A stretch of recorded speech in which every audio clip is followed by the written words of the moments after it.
ठीक है। तो बेसिकली हम लोग देख रहे थे डिपॉजिट। इसके सेक्शन कहाँ से कहाँ तक है? 73 से 76, 3 से 76, 70। 3 से 76। ठीक है। अब देखो डिपॉजिट होता क्या है, meaning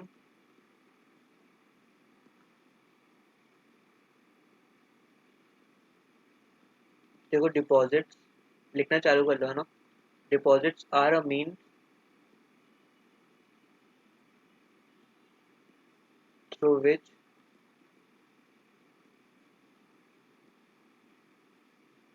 companies generally raise money या accumulates funds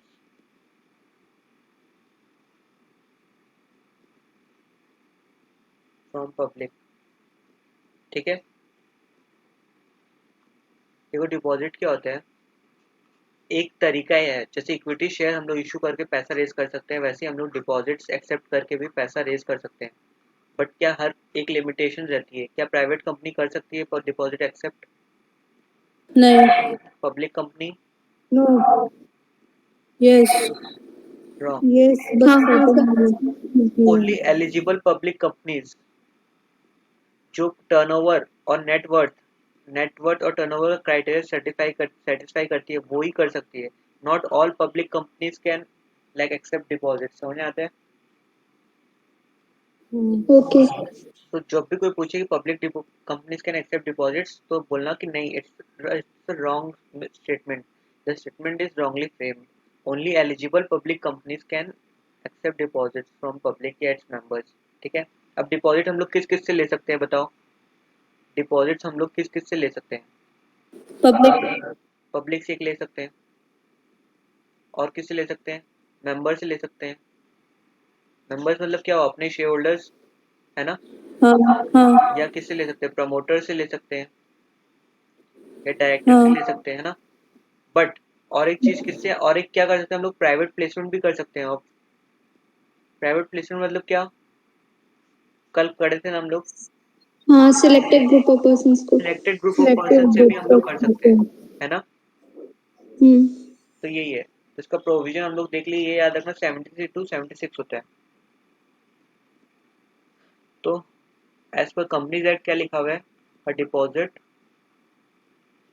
is any money that is received either by means of a deposit or loan or any other form।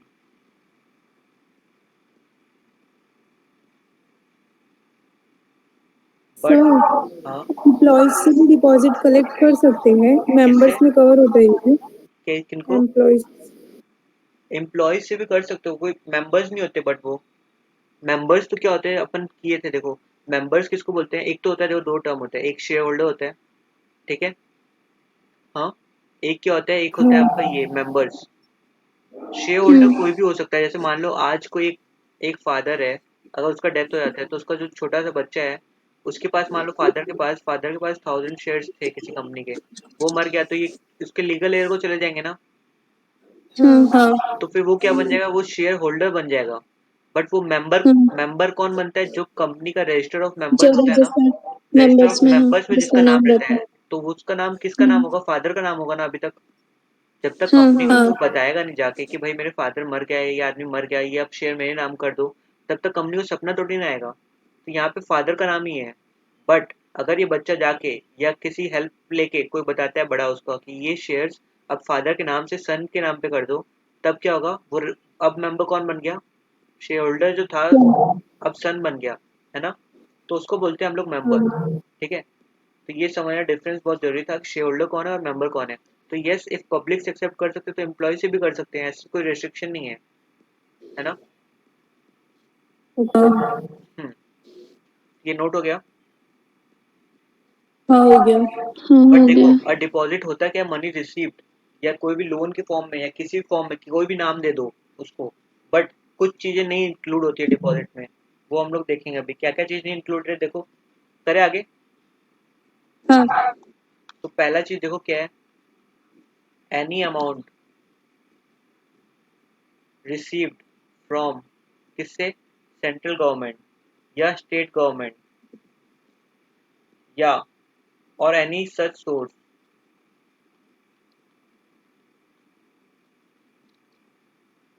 where the repayment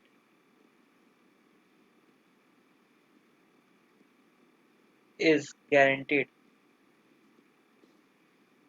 by central government या state government. जब देखो जब ये लोग ने guarantee दे दिया central government और state government में, तो उसको डिपॉजिट मानेंगे क्या? नहीं, तब तो वो रीपे हो ही जाएगा ना, कर ही देंगे वो लोग। अब सेंट्रल गवर्नमेंट या स्टेट गवर्नमेंट पे तो भरोसा रखना पड़ेगा ना। तो इनको डेफिनेशन में हाँ। इंक्लूड किया गया है, किसको, any amount receive from central government या स्टेट गवर्नमेंट, तो उसको नहीं मानते हम लोग। ठीक है। हाँ। तो पहला पॉइंट किसका है, सेंट्रल गवर्नमेंट और स्टेट गवर्नमेंट का, याद रखना है ऐसे। ठीक है, ऐसे बहुत सारा पॉइंट्स है, 20 पॉइंट्स है। और any amount received from foreign banks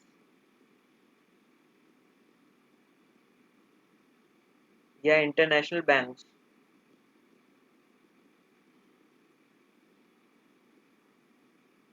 या फॉरेन गवर्नमेंट।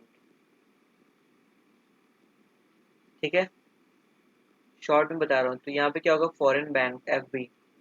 ठीक है, पहला क्या था, सेंट्रल गवर्नमेंट, स्टेट गवर्नमेंट, या फिर सेकंड पॉइंट क्या है, एफबी, फॉरेन बैंक्स, या फिर इंटरनेशनल बैंक्स। ठीक है, any amount received as loan, as a loan या facility from any banking company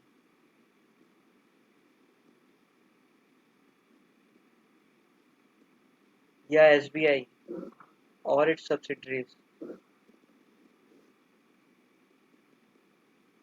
तो उसको हम लोग क्या डिपॉजिट मांगेंगे क्या, मानेंगे क्या?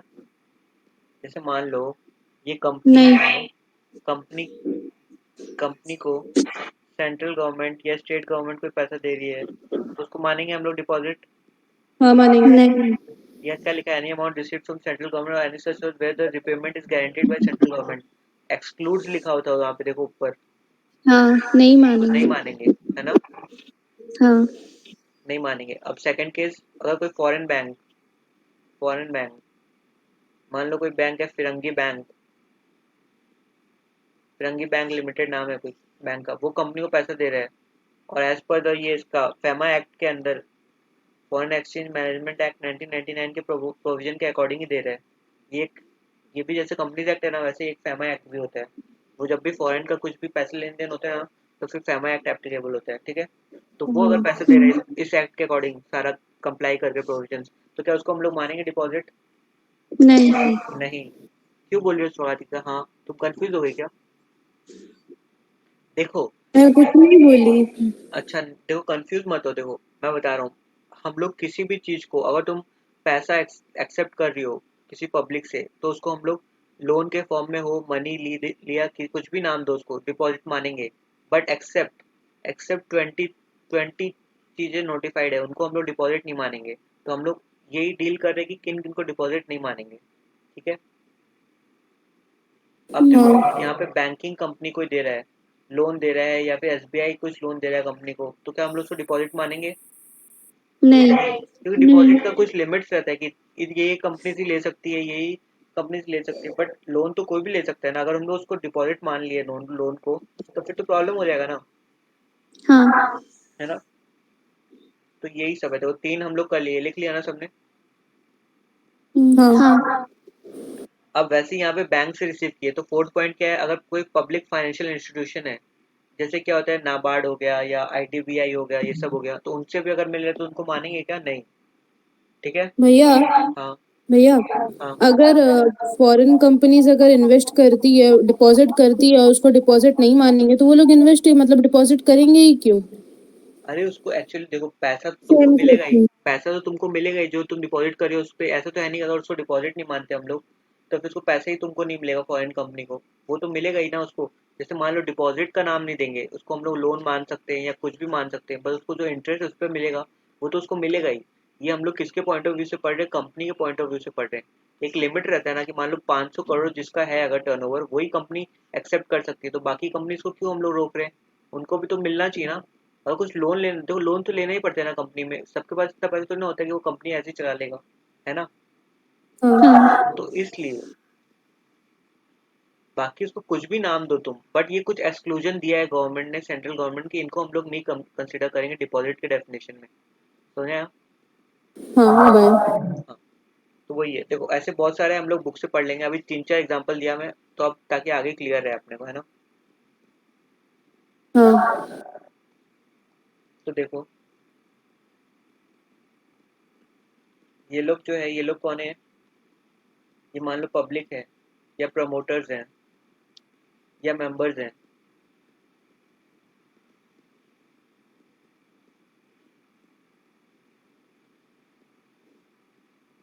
ठीक है। ये लोग क्या करेंगे कंपनी में? ये लोग क्या करेंगे? डिपॉजिट या लोन देंगे या फिर कुछ पैसा दे रहे हैं कंपनी को, ठीक है, एज डिपॉजिट। तो इन पे कौन सा सेक्शन एप्लीकेबल हो जाएगा? 73। 73 to 76। ठीक है। क्यों करते हैं ये लोग? पैसा मिलता है ना, रिटर्न मिलता है, इंटरेस्ट मिलता है। ठीक है। हाँ। तो ये कंपनी कौन सी होनी चाहिए? पहला तो प्राइवेट एलिजिबल होना चाहिए, company. Public. Public company. Eligible public. Public company. हाँ, पब्लिक हाँ। में भी कौन सी होनी चाहिए? एलिजिबल वाली। अब एलिजिबल पब्लिक हाँ। कंपनी क्या होती है? जिसका जिसका 500 करोड़ से ऊपर जो टर्नओवर हो। क्राइटेरिया हाँ, नेटवर्थ वो टर्नओवर नेटवर्थ वाला। कितना होना चाहिए? Greater than 100 crore. और उसका टर्नओवर कितना होना चाहिए? 500 करोड़ से ज्यादा। हाँ। तो ये दो कंडीशन सेटिस्फाई होगी ना, वही कंपनी एक्सेप्ट कर सकती है डिपॉजिट। तो रिलायंस का जैसा हम लोग ने देखा, तो रिलायंस का ये क्राइटेरिया मीट हो रहा होगा तभी वो कर रहा है इशू, है ना। हाँ।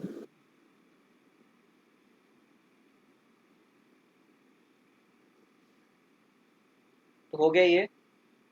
हाँ। ओके, तो अब स्टार्ट करते हैं हम लोग मेन बुक्स के। देखो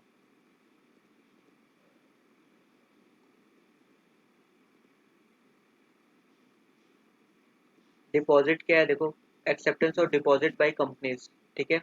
देखो deposit, section 231 of the act defines the term deposit and includes any receipt of money, कुछ भी पैसा जो आ रहा है bye way of deposit, deposit की तरह आए या लोन की तरह आए, ठीक है, बट डज नॉट इंक्लूड, कुछ कैटेगरीज को नहीं मानते हम लोग, ठीक है, as may be prescribed in consultation with the RBI. तो वो कितने आइटम्स है पता है? अराउंड 20 आइटम्स है जिनको हम लोग डिपॉजिट नहीं मानते हैं। कुछ कुछ हम लोग ने देखा, क्या क्या देखा, क्या क्या देखा? Foreign companies. Foreign foreign companies, bank, governments. Foreign banks, हाँ, और पहला central government. Central central government, government state state government, है गवर्नमेंट ना, वो स्टेट सब। गवर्नमेंट। हाँ। इंटरनेशनल और बैंक। माइनिंग कंपनीज से। हाँ, international banking bank, company. Right, international banking companies, right. ठीक है। हम्म। अब देखो, अब देखो, अब देखो कहीं पे भी क्या होता है, देखो दो चीज होता है, ये तो पता चलता है ना, देखो एक एक्ट होता है और एक क्या होता है? रूल्स होता है। एक्ट में बताते हैं कि क्या करना चाहिए, एक्ट में क्या रहता है हमेशा कि क्या करना चाहिए, और रूल्स में क्या रहता है कि कैसे करना है, हाउ, हाउ, कितना लिमिट है, कैसे करना है, प्रोसीजर सारा किस में रहता है? रूल्स में रहता है। रूल्स तो में। हर चीज के लिए रूल्स है। देखो rule 2C of companies acceptance of deposit, ये फॉलो करना पड़ेगा हम लोगों को। ठीक है। Defines the term deposit as including, देखो any receipt of money by way of deposit और loan in any form by a company, but does not include क्या क्या? Any amount received from central government, I think हम लोग बाद में ही करते हैं स्टार्ट, बहुत प्रॉब्लम हो रहा है। देखो any amount receive from central government से जो भी पैसा मिल रहा है वो, या स्टेट गवर्नमेंट से जो पैसा मिल रहा है वो, या फिर कहीं पे भी जिसका रीपेमेंट कौन गारंटी करे? सेंट्रल गवर्नमेंट या फिर स्टेट गवर्नमेंट, तो उसको हम लोग क्या नहीं मानेंगे? डिपॉजिट नहीं मानेंगे। समझे आप? अब देखो एनी हाँ। Amount receive from local authority, local authority क्या रहता है? Municipal, municipal municipality. अथॉरिटी, है ना, वो सब। और स्टैट्यूटरी अथॉरिटी, क्या क्या हो सकता है बताओ? इनकम टैक्स हो सकता है ना, हाँ, हाँ। वो सब, हाँ। उनको भी डिपॉजिट नहीं मानेंगे। देखो फॉरेन गवर्नमेंट से मिल रहा है या फॉरेन इंटरनेशनल बैंक से मिल रहा है, वो भी किसके अकॉर्डिंग हो रहा है, फेमा के अकॉर्डिंग, तो उसको भी हम लोग डिपॉजिट नहीं मानेंगे। Any amount received as loan और फैसिलिटी फ्रॉम एनी बैंक, कोई भी बैंक से मिल रहा हो तो उसको भी हम लोग नहीं मानेंगे। मान लो एसबीआई से मिल रहा है, ठीक है, तो उसको हम लोग मानेंगे क्या, नहीं। नहीं। Any financial assistance received from public financial institution, ये क्या होता है, बड़े बड़े बैंक्स होते हैं, जैसे क्या होगा, इडबी हो गया, IDBI international development bank of India, industrial development bank of India, SIDBI होता है, ठीक है, या नाबार्ड हो गया, वो सब वो लोग से भी मिल रहा है तब भी हम लोग उसको क्या मानेंगे, डिपॉजिट नहीं मानेंगे, ठीक है। Any amount received by a company from another company, कोई दूसरी कंपनी से अगर ले रहे हैं हम लोग तो क्या उसको भी डिपॉजिट मानेंगे, नहीं, नहीं। ठीक है। Any amount received towards offer of securities, if the securities cannot be allotted and the said amount has not been refunded, अगर सिक्योरिटीज के लिए जो पैसा ले रहे क्या उसको हम लोग डिपॉजिट मान लें क्या, जैसे मान लो शेयर इशू में कर रहा हूँ, तो उसको तो हम लोग क्या करते हैं, इक्विटी शेयर का इशू मानते हैं ना, तो हम लोग क्या उसको डिपॉजिट हाँ। का नाम दे देंगे, डिपॉजिट बोल सकते हैं क्या, जो भी पैसा है उसको, नहीं। नहीं। Any amount receive from director, उसको भी नहीं मानेंगे, ठीक है। सॉरी, जो मैं डायरेक्टर का वहाँ एग्जाम्पल लिया था ना, डायरेक्टर से हम लोग जो भी पैसे ले रहे हैं उसको डिपॉजिट नहीं मानते हम लोग, ठीक है। हाँ। और एम्प्लॉय से भी देखो, बट यहाँ पे क्या है, in the nature of non interest bearing security deposit, अगर इंटरेस्ट दे रहे हैं हम लोग उसको तब हम लोग उसको डिपॉजिट मानेंगे, बट अगर ये नॉट इंटरेस्ट है ना, इंटरेस्ट नहीं है अगर, तब हम लोग क्या नहीं मानेंगे, डिपॉजिट नहीं मानेंगे। अगर मान लो मेरा एम्प्लॉय है, मैं उससे 50 लाख रुपए लिया, ठीक है, लिया, हाँ। बट अगर मैं उसको इंटरेस्ट दे रहा हूँ तब उसको डिपॉजिट मानूंगा क्या, हाँ। बट अगर मैं नॉट इंटरेस्ट, इंटरेस्ट नहीं है उसमें, इंटरेस्ट नहीं पेमेंट कर रहा हूँ, तो उसको क्या मैं डिपॉजिट मानूंगा, नहीं। देखो यहाँ क्या लिखा है, नहीं। नॉन इंटरेस्ट होना चाहिए, तब उसको डिपॉजिट नहीं मानेंगे। समझ आ रहा है। हाँ। Any non interest bearing amount received and held in trust, trust से कोई पैसा मिल रहा है, ट्रस्ट क्या होता है, जैसे म्यूचुअल फंड हो गया, ट्रस्टी। हाँ, इसमें ट्रस्ट एक क्रिएट करते हैं जो कि एसेट्स को एज अ ट्रस्टी होल्ड करके रखता है, बेनिफिशियरी होल्ड करके रखता है ना, तो उससे अगर पैसा मिल रहा है कुछ तो उसको मानेंगे हम लोग डिपॉजिट, नहीं। Any amount received in the course of business of the company, जो जनरल, मान लो एडवांस मिला कंपनी को फॉर सप्लाई ऑफ गुड्स, तो क्या उसको हम लोग डिपॉजिट मानेंगे, नहीं ना, ये तो जनरल नहीं। कोर्स ऑफ बिजनेस में होता रहता है ना। हाँ। अब देखो any amount received as security deposit, security deposit क्या होता है, जैसे मान लो आज तुम किसी पे घर लेते हो भाड़े पे, तो वहाँ पे कुछ पैसा डिपॉजिट करना पड़ता है ना, एज सिक्योरिटी डिपॉजिट, है ना। हाँ। तो वैसा कुछ अगर सिक्योरिटी डिपॉजिट तुमको मिल रहा है किसी काम के लिए, तो उसको भी सिक्योरिटी डिपॉजिट नहीं मानेंगे हम लोग, ठीक है। Any amount received at advance, advance मिल रहा है देखो, under the long term supply for capital goods, capital goods मतलब मशीन, कुछ भी मशीन खरीदना पड़ता है तो अपने को एक बार का एडवांस पेमेंट करना पड़ता है, क्योंकि मशीन का दाम ही होता है मान लो 50 करोड़ रुपया, तो उसका एक टाइम में हम लोग पूरा पेमेंट कर सकते हैं, नहीं, बट उसको एक डाउन पेमेंट करना पड़ता है कि भाई 10 करोड़ रुपया अभी दे दो, बाकी इंस्टॉलमेंट में देते जाना, ठीक है। तो वो उसको भी हम लोग क्या, वो मानेंगे डिपॉजिट, नहीं।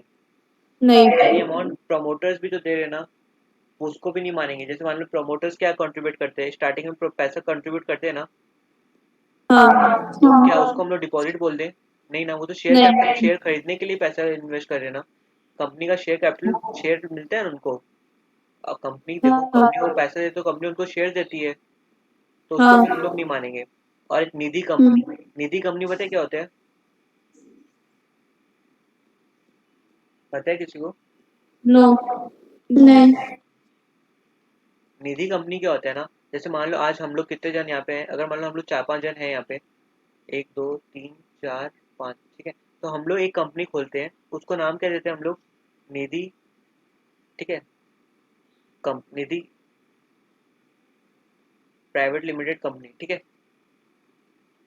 तो देखो क्या किया हम लोग, अब देखो हम लोग को, हम लोग सब पढ़ रहे हैं ना, तो देखो हम लोग क्या हाँ। पढ़ते, हम लोग क्या रहता है कि हम लोग को हेल्प चाहिए रहता है एक दूसरे का, तो हम लोग क्या करते हैं, एक कंपनी खोल लिए, कि मान लो हम लोग उसमें क्या करते हैं, हर कोई इस कंपनी में, हम लोग जो 5 मेंबर्स हैं,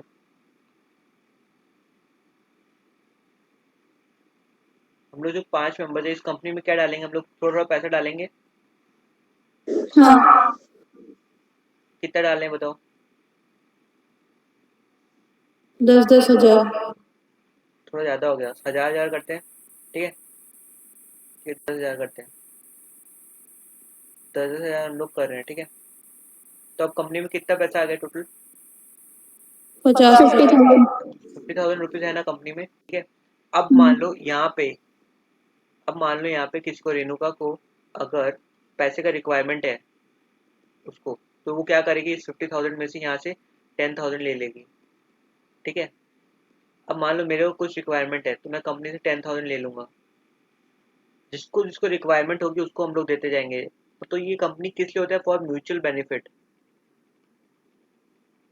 for mutual benefit of members. ठीक है।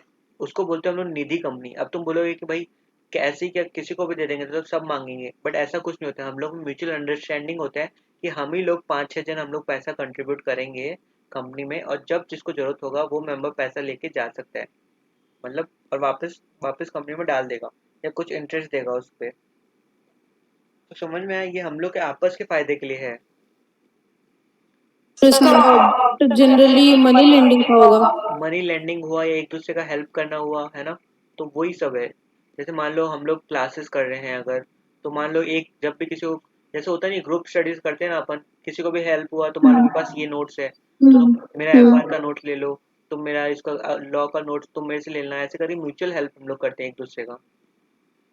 हाँ। समझ, इसमें होता क्या, मेंबर्स, हर एक मेंबर्स कंट्रीब्यूट करते हैं, बट अच्छा एक बात बताओ, अब यहाँ पे, अब जैसे यहाँ पे कोई भाई है, स्वागति का भाई है, ठीक, उसको पैसा चाहिए, तो क्या हम लोग उसको हेल्प करेंगे क्या? नहीं। नहीं। सिर्फ मेंबर्स, मेंबर्स जो जो कंपनी के मेंबर्स हैं देखो, वो ही एक दूसरे का हेल्प करते हैं, बाहर वाले का नहीं हेल्प करना है हम लोग किसी को भी। ठीक है। Only it's for the mutual benefit of its members, समझ आया? तो जो इनको जो पैसा कंट्रीब्यूट करे वो उनके बेनिफिट्स के लिए है, समझ आ रहा है? हाँ। तो ये होता है निधि कंपनी। अगर निधि कंपनी कुछ करती है डिपॉजिट एक्सेप्ट, तो उसको भी हम लोग नहीं मानते, एक्सक्लूडेड है वो, particularly from the definition of deposit. ठीक है। इसको कुछ डिपॉजिट। समझने का नहीं है, 20 आइटम्स है, इनको तुमको याद करना होगा। कैसे याद रखना है, देखो, शॉर्टकट, जैसे एक मान लो निधि कंपनी हुआ, एक क्या हुआ प्रमोटर्स हुआ, एक क्या हुआ एम्प्लॉयज, एम्प्लॉयज भी कौन सा वाला, वो याद रखना। फॉरेन कंपनीज, बैंक्स हो गए, फॉरेन बैंक्स, है ना, और कौन कौन से, directors. Central government, state government, directors, promoters, employees, और और एक ट्रस्ट। तो ये ऐसे याद हो जाएगा ना सारा, तो इसको बस याद कर लेना। हाँ। हाँ। तो बस, और शेयर्स हो गया, डिवेंचर्स हो गया, शेयर्स और बॉन्ड्स, ये रहा। शेयर्स या बॉन्ड से शेयर्स वाला किए तो डिवेंचर को भी क्या हम लोग डिपॉजिट बोल दे क्या, डिपॉजिट, इसको इशू करके जो पैसे नहीं। है नहीं। तो वही चीज़ है देखो, है ना। अब डिपॉजिटर कौन हो रहा है, जो भी पैसा डिपॉजिट कर रहा है ना, any member of the company who has made a deposit, उसी को बोलेंगे, है ना। Any person who has made deposit with a public company. अब एलिजिबल कंपनी क्या होता है देखो, a public company refer to under section 76 subsection 1, जिसका नेटवर्थ कितना होना चाहिए, नॉट लेस देन, मतलब कितना, एटलीस्ट, एटलीस्ट कितना होना 100 चाहिए, crore 100 करोड़, और टर्नओवर कितना होना चाहिए, एटलीस्ट 500 500 करोड़, है ना। और उसका क्या होगा, crore जनरल मीटिंग में क्या लेना होगा हम लोग को, प्रायर कंसर्न स्पेशल लेना होगा। रेजोल्यूशन। हाँ, स्पेशल रेजोल्यूशन पास करना होगा। बस यही है देखो। अब देखो, prohibition on acceptance of deposits from public. On and after commencement of this act, no company shall invite, accept or renew deposits under this act from public except, जो manner बताया गया है ना, जो तरीका बताया गया है उसके अकॉर्डिंग ही तुमको करना होगा, समझ आया? हाँ। अब देखो, कुछ कुछ कंपनीज के ऊपर ये नहीं होता है कि वो लोग एक्सेप्ट कर सकते हैं डिपॉजिट। कुछ देखो यहाँ क्या बोला है, कोई भी कंपनी एक्सेप्ट नहीं करेगी डिपॉजिट, है ना। कर सकती है, पर किसके अकॉर्डिंग करना होगा, चैप्टर 5 के अकॉर्डिंग, जो भी प्रोसेस लिखा है उसके अकॉर्डिंग करना, है ना। बट कुछ कंपनी देखो, बैंकिंग कंपनी क्या करती है बताओ, बैंकिंग कंपनी का काम क्या होता है, पब्लिक डिपॉजिट एक्सेप्ट करती है और बदले में इंटरेस्ट। हाँ। इंटरेस्ट देती है, लोन देती है ना, तो इसका तो काम ही है हाँ। लोन एक्सेप्ट करना, लोन देना, है ना। हाँ। तो उसको क्या हम लोग बोल दे कि डिपॉजिट मत एक्सेप्ट करो या कुछ लिमिट नहीं। करो, ऐसा नहीं होगा ना। तो देखो, विच सेक्शन नहीं। 73(1) will not be applicable to a banking company. ठीक है। And non banking financial company, NBFC. NBFC भी का भी काम क्या होता है, इन्वेस्टमेंट करना, पैसा लेना देना होता है, लोन लैंड करना, और कई बार सिक्योरिटीज में डील करती है, कई बार एसेट्स में डील करती है ना। या फिर और जो भी कंपनी जिसको आरबीआई स्पेसिफाई कर रहा है उसके ऊपर ये सेक्शन नहीं एप्लीकेबल होगा, मतलब वो लोग can accept the deposit freely, है ना। हाँ। अब देखो, acceptance of deposit, a company में subject to passing of a resolution pass करना होगा सबसे पहले, और आरबीआई का कंसल्टेशन लेना होगा, फिर क्या हो सकता है, एक्सेप्ट डिपॉजिट कर सकते हैं वो लोग। ठीक है। अब देखो, फुलफिलमेंट ऑफ दिस कंडीशन, ये कंडीशन सेटिस्फाई होना चाहिए, क्या क्या, एक सर्कुलर इशू करना पड़ेगा टू इट्स मेंबर। ठीक है, इंक्लूडिंग अ स्टेटमेंट शोइंग, क्या होगा देखो, ये सब था। फाइनेंशियल पोजीशन था उसमें, हाँ। क्रेडिट रेटिंग था, हाँ। टोटल नंबर ऑफ डिपॉजिटर था, लिखा था ना हाँ 26,000 समथिंग। हाँ the amount due towards depositors यानी प्रीवियस डिपॉजिट जो लिया वो था ना, और उसका रिपेमेंट हाँ हुआ कितना अमाउंट था वो भी था। सच द हम्म पर्टिकुलर जो प्रिस्क्राइब पर्टिकुलर है वो सब भी साथ में करना पड़ेगा। अब देखो, ये क्योंकि एक इंपॉर्टेंट डॉक्यूमेंट है, इसको हम लोग किसके पास फाइल करेंगे, रजिस्ट्रार के पास, है ना। हाँ हाँ जिसको हम लोग किसके पास फाइल करेंगे, रजिस्ट्रार के पास। कितने दिन के अंदर, within 30 days from the date of issue of circular. Circular कौन से फॉर्म में था अपना, DPT-1, है ना, DPT-1 राइट। हाँ तो देखो, अब देखो, डिपॉजिट ऑन और बिफोर द 30th अप्रैल को, such sum shall not be less than 20% of the amount of deposit maturing during the following financial year and kept in a scheduled bank। देखो अब क्या होता है कि जितना भी है ना, जो तुमको इसी साल पे करना है ना, तो उसको क्या करना होगा, तुमको एक सेपरेट बैंक अकाउंट में रखना होगा, ठीक है।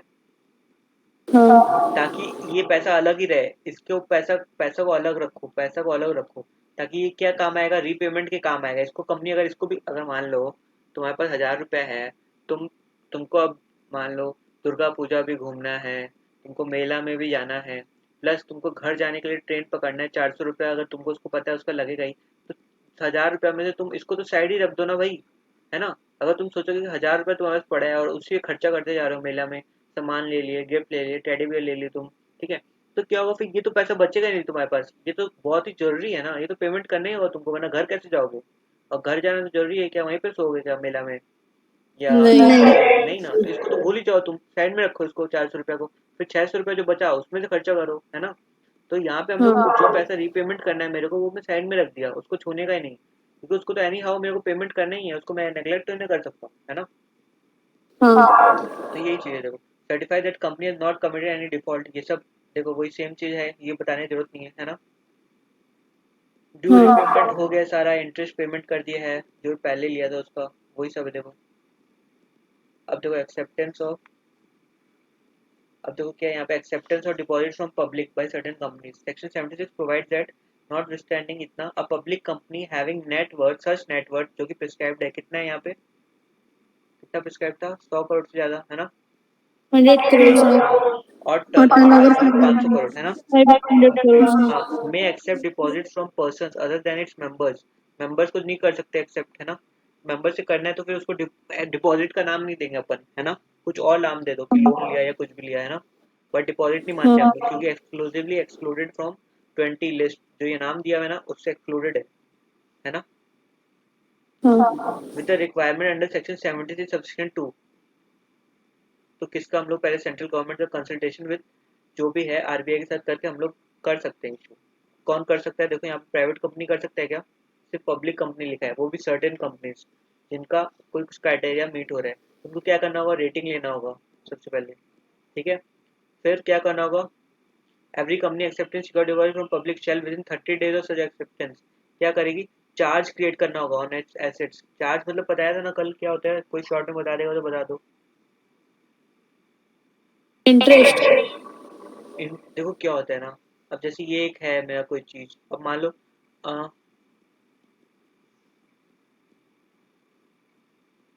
हाँ इंटरेस्ट बोल सकते हो एक तरीका से, बट समझने के लिए हिसाब से मैं बताता हूँ। देखो अगर मेरे को स्वगाती का, मेरे को अगर कितना रुपये लोन दे रही हो तुम मेरे को, ठीक है, कितना रुपये तुम मेरे को लोन दे रही हो, सपोज एक अमाउंट बताओ। 10,000 10,000 रुपये तुम मेरे को लोन दे रही हो, ठीक है। अब मेरे पास क्या है, मेरे पास यहाँ पे है मेरा लैपटॉप, ठीक है, और मेरे पास कुछ भी नहीं है, अब बस कपड़े हैं 2 जोड़ी, ठीक है। तो कपड़े तो तुम लोगे नहीं, है ना, इतने तो महीने तो तुम लोगे नहीं, ठीक है। अब मेरे पास लैपटॉप पड़ा है, तो ये तो मेरे को रीपे करना पड़ेगा ना आफ्टर, तुम बोलो कितने टाइम बाद दोगी वापस पैसा, 1 ईयर, 3 years अच्छा ठीक है 1 ईयर लेते हैं, ठीक है। 1 ईयर बाद तुम मेरे पे लोगे, तो क्या हो गया ना, मेरे को लैपटॉप चार्ज में, चार्ज तुम मतलब क्या करो, एक तरीके से गिरवी रख ले रही हो। लैपटॉप मेरे पास है गारंटी बट इसमें चार्ज क्रिएटेड है, मतलब मैं इसको क्या नहीं कर सकता, सेल नहीं कर सकता, I can not sell this.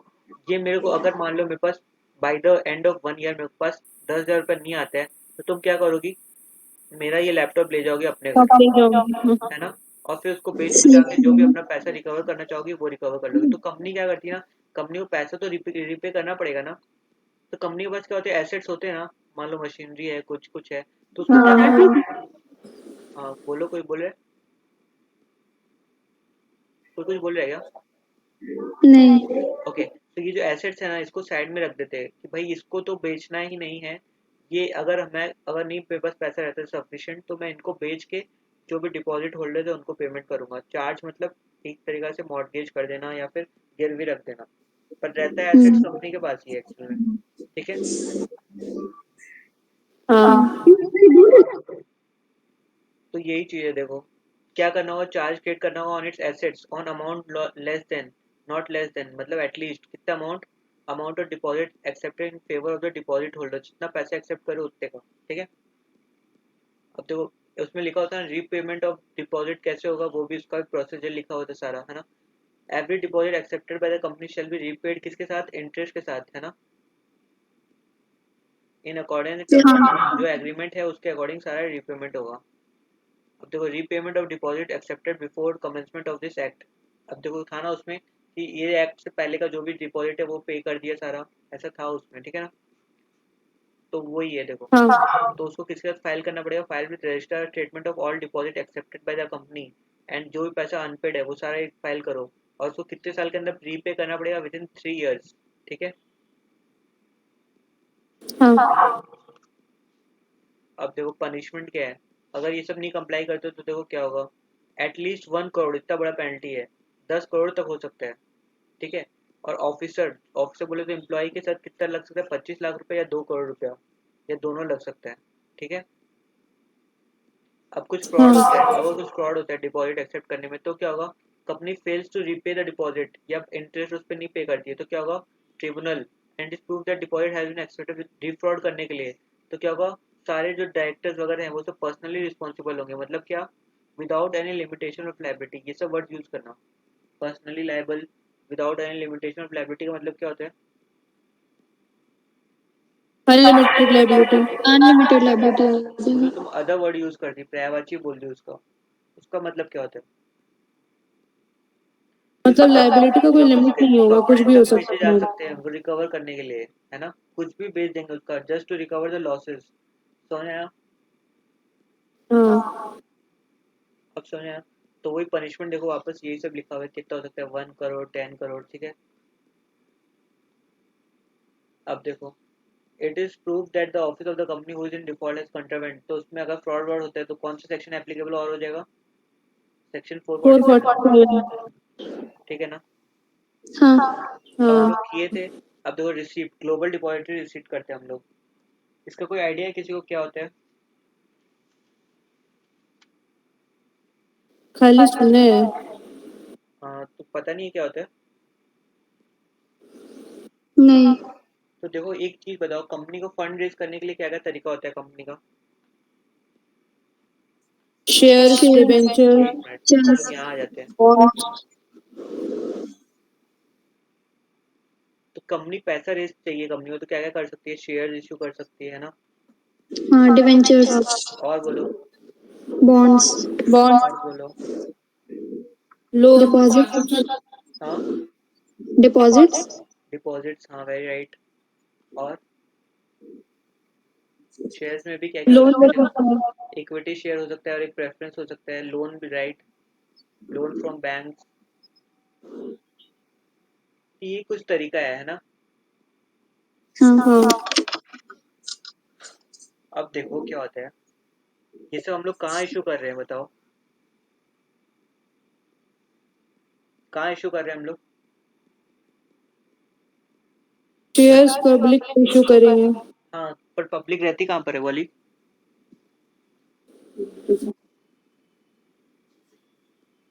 Stock exchange में, इंडिया में। इंडिया में ना, इंडियन पब्लिक से हाँ। रेस कर रहे हैं ना। हाँ, हाँ। इंडियन पब्लिक गरीब है, अगर मान लो मेरे को पाँच, बाहर का भी तो कोई शेयर्स खरीद सकता है। हाँ पर पता है उसके लिए वही हम लोग अभी डील करेंगे, बट बाहर वाले लोग, तुम आउटसाइड इंडिया बात, ये रहा इंडिया,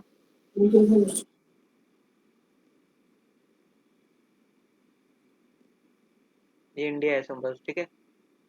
अब तुम बोल रही हो हाँ यहाँ पे कहीं पे अगर कोई चाइना वाइना है, ये चाइना जो है, तुम बोली चाइना यहाँ पे कंपनी को पैसा दे, है ना?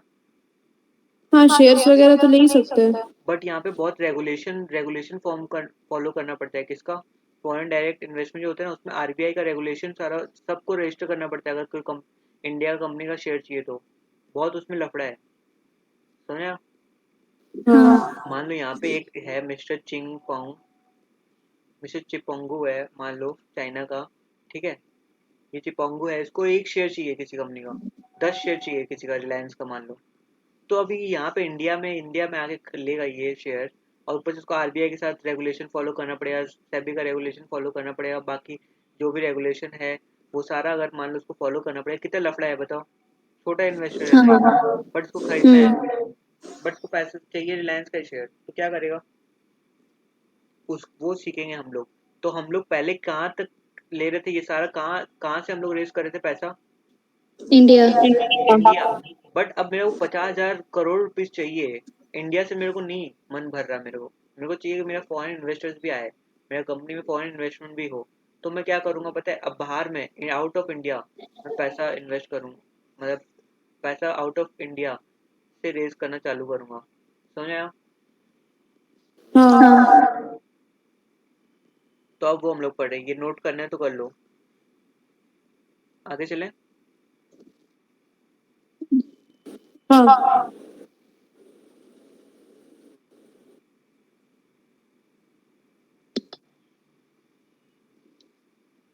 तो देखो, अब होता क्या है ना, देखो ये क्या है, इंडिया, लग रहा है क्या इंडिया? इंडिया का नीचे थोड़ा वाला, थोड़ा। नीचे का, ठीक है?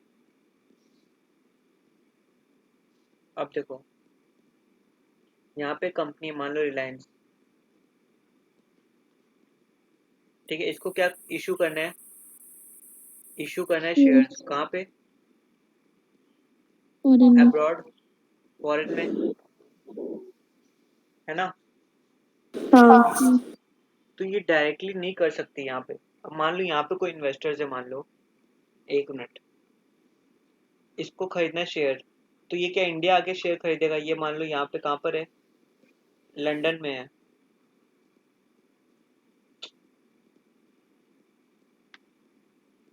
ये लंदन में है, ठीक है? तो क्या वो इंडिया आके खरीदेगा क्या शेयर्स? नहीं। नहीं। शेयर खरीदने में बहुत सारे रेगुलेशन है, नहीं। तो देखो ये क्या करते हैं ना, रिलायंस जो कंपनी है ना, ये यहाँ पे क्या करती है, ये यहाँ पे क्या करती है, डोमेस्टिक कस्टोडियन को अपने शेयर्स देती है। क्या देती है यहाँ पे? शेयर्स। शेयर। शेयर्स देती है, ठीक है? ये क्या डोमेस्टिक मतलब क्या होता है पता है? विद इन हाँ, कंट्री। विद इन हाँ, इंडिया, हाँ, with in the country. With in India, ठीक है? अब यहाँ पे क्या है, देखो यहाँ पे क्या होगा, यहाँ पे भी क्या है, बैंक है, डिपॉजिटर बैंक, ठीक है? बट ये कहाँ पर डोमेस्टिक है या ओवरसीज? बाहर है। ओवरसीज। तो ओवरसीज बोलेंगे उसको। हाँ। ये हाँ। कस्टोडियन समझ आ रहा है ना, कस्टोडियन क्यों बोले अपन, डोमेस्टिक क्यों बोले? डोमेस्टिक मतलब इंडिया में ही है, और ये कहाँ पर है? हाँ, ओवरसीज। ओवरसीज है। ये है ओवरसीज में, समझ आ रहा है? तो देखो यहाँ पे कितनी पार्टीज है, देखो सबसे पहला एक ये है, फिर वो डोमेस्टिक कस्टोडियन है, और फिर क्या है, ओवरसीज, और ये क्या है, जिनको खरीदना है एक्चुअल में, है ना? हाँ। तो रिलायंस को अगर बेचना है बाहर, तो वो डायरेक्टली नहीं बेचती है, वो किसको देगी अपना शेयर्स? डोमेस्टिक कस्टोडियन को देगी। डोमेस्टिक अब कस्टडी। अब डोमेस्टिक कस्टोडियन पता है क्या करेगा? ये अपना शेयर्स इसको देगा, ये रिलायंस का शेयर्स किसको देगा? ओवरसीज। ओवरसीज। ये अपॉइंट करना, ये देखो यहाँ पे बैंक। एक आदमी है, ये अपॉइंट करना क्या है जरूरी है, क्योंकि सेबी बोलती है, सेबी बोलती है कि ये अपॉइंट करना बहुत मैंडेटरी है ही है, अगर कुछ इशू करना है किसी भी कंपनी को तो इसके थ्रू ही होगा, ठीक है? तो देखो ये इसको शेयर दे दिया, अब क्या हो गया, तो रिलायंस सबसे पहला देखो, Reliance wants to issue shares abroad, तो उसको क्या प्रोसेस फॉलो करना होगा, अपना शेयर्स डोमेस्टिक कस्टोडियन को देना होगा। वो क्या करेगा, ओवरसीज डिपॉजिटरी बैंक को देगा। समझ आया? हाँ। अब शेयर्स किसके पास चले गए, शेयर्स यहाँ पड़े हैं, है ना? हाँ। तो इसके पास क्या होता है, देखो वोटिंग राइट्स होता है ऑफ द शेयर्स। ठीक है। अब ये क्या करता है ना, देखो ये क्या करता है फॉरेन में, अब ये कहाँ है, ये कहाँ पर है, ये सब कहाँ पर है, ये सब फॉरेन में है। यूएसए समझ लो, हाँ। यूरोप समझ लो, ठीक है ना? हाँ। हाँ। अब ये क्या इशू करता है, देखो जीडीआर इशू करेगा, डिपॉजिटरी रिसीट जिसको बोलते हैं। डिपॉजिटरी रिसीट कितने टाइप का होता है, जीडीआर होता है, एक एडीआर होता है, एडीआर। ठीक है? हाँ। तो ये सब इशू करेगा ये बैंक, ये ओवरसीज डिपॉजिटरी बैंक। समझ में आता है? तो ये लोग को जो खरीदना है वो ये खरीदेंगे, ये खरीदेंगे। एक्चुअल में है शेयर्स ही, बट हम लोग उसको क्या बोल देते हैं, डिपॉजिटरी रिसीट बोलते हैं। वो फॉरेन में जाकर उसको क्या बोलते हैं, डिपॉजिटरी रिसीट। वो है रिलायंस का शेयर ही, जो भी पावर एक शेयर खरीदने से मिलता, डिविडेंड वगैरह वो सब मिलेगा डिपॉजिटरी रिसीट से। बट उसको बोलते क्या हम लोग, जीडीआर एडीआर। हम्म। समझ आया? तो हाँ। फॉरेन कंट्री में कौन इशू कर रहा है, वो ओवरसीज डिपॉजिटरी ओवरसीज बैंक दे रहा है to depository bank. Foreign investors, है ना? हाँ। अब समझ में आ गया? ये कॉन्सेप्ट होता है डिपॉजिटरी रिसीट का। अब तुम लोग बोलोगे जीडीआर क्या होता है, एडीआर क्या होता है ना? है ना? एडीआर हाँ। जब यूएस मार्केट में इशू होता है तो उसको हम लोग क्या बोलते हैं, उसी, देखो है, ये नोट करना है तो कर लो फटाक से, फिर मैं बताता हूँ क्या होता है। इसको यहाँ तक नोट कर लो।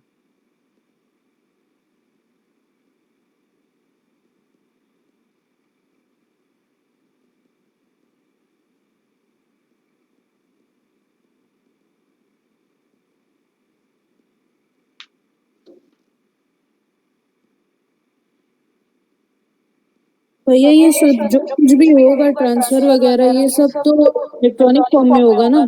सब इलेक्ट्रॉनिक होते हैं, हाँ।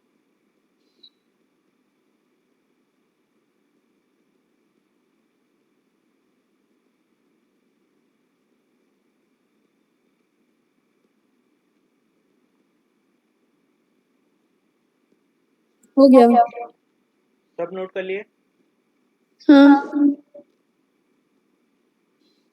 तो देखो आगे बढ़ते हैं हम लोग। अभी हम लोग क्या समझना था, देखो तो हम लोग समझ लिए डिपॉजिटरी रिसीट क्या होता है ना? क्या होता है, हाँ। एक्चुअल में होता शेयर्स ही है, बट क्या होता है, फॉरेन इशू, फॉरेन में इशू होता है। कौन इशू करता है, ओवरसीज डिपॉजिटरी बैंक करता ओवरसीज डिपॉजिटरी बैंक है। हाँ, तो किसको करता है, टू फॉरेन इन्वेस्टर्स, है ना? फॉरेन इन्वेस्टर्स को। राइट, एकदम क्लियर है? हाँ। हम्म। ये सब कंपनी क्यों कर रही है माथा फोड़ी, क्योंकि उसको क्या चाहिए, फॉरेन का पैसा भी इंडिया में आए, है ना? इंडियन कंपनी में इन्वेस्ट हो, है ना? हाँ। कंपनी में ताकि पैसा आए। ठीक है। अब हम लोग पढ़ रहे थे, अब ये देखो, ये डिपॉजिटरी रिसीट भी ना बहुत दो टाइप का मेन होता है प्राइमरली। क्या होता है, एडीआर, जेडीआर। एडीआर और जीडीआर, राइट? ये बहुत ही कंफ्यूजिंग और बहुत इंपॉर्टेंट टॉपिक है, हर एग्जाम में आता है। ठीक है। हम्म। देखो होता क्या है बेसिकली, अगर ये डीआर, डिपॉजिटरी रिसीट, यूएस में इशू हो रहा है तो उसको हम लोग क्या बोलते हैं, ADR, American depository receipt. Right? American, American depository receipt. समझ में आया?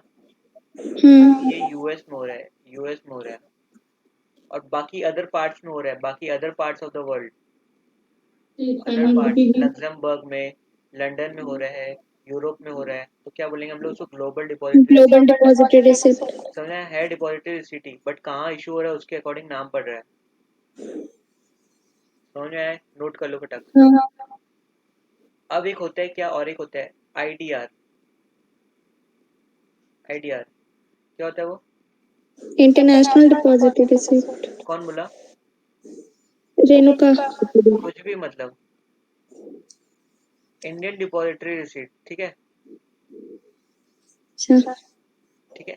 मतलब देखो क्या होता है ना, ये क्या होता है, बाहर की अब देखो अपन इंडियन कंपनीज जा रहे हैं ना बाहर जाके पैसा रेज करने के लिए, है ना?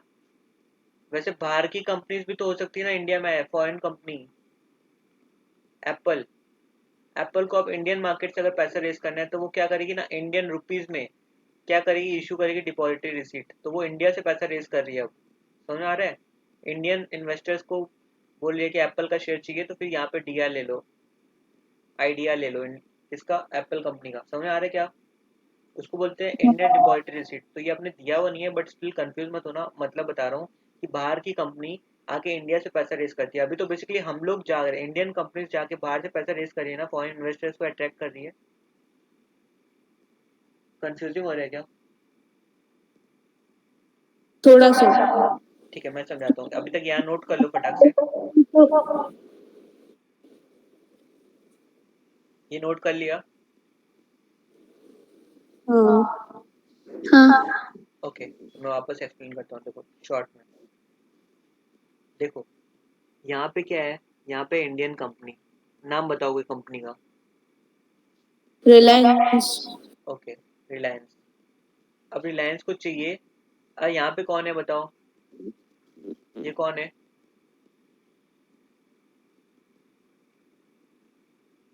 ये सेलिना है, और ये कौन है? जस्टिन। इनको चाहिए रिलायंस के शेयर्स। कैसे खरीदेंगे, प्रोसेस सारा बता दिया। अब रिलायंस को भी क्या चाहिए कि फॉरेन इन्वेस्टर्स, फॉरेनर्स रिच होते हैं ना, हाँ।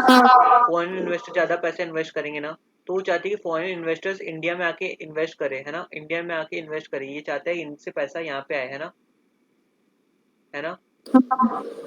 तो ये क्या करता है ना, यहाँ पे किसको अपॉइंट करता है, एक किसको अपॉइंट करता है यहाँ पे इश्यू करने के लिए, डोमेस्टिक कस्टोडियन को अपॉइंट डोमेस्टिक करता है। कस्टोडियन को। तो उसको क्या देता है, शेयर्स। फिर ये क्या करते हैं, यहाँ पे क्या रहता है, overseas overseas deposit. Depository bank. यहाँ पे भी तो कोई बैंक होता होगा ना, उससे कोऑर्डिनेट करना होगा, या फिर ये यहाँ पे जाएगा चल चल के, दौड़ दौड़ के जाएगा यहाँ पे, और फिर यहाँ पे जाके जाएगा फिर करेगा नहीं ना, ये इसको ट्रांसफर कर देता है और फिर ये यहाँ पे इशू करता है शेयर्स।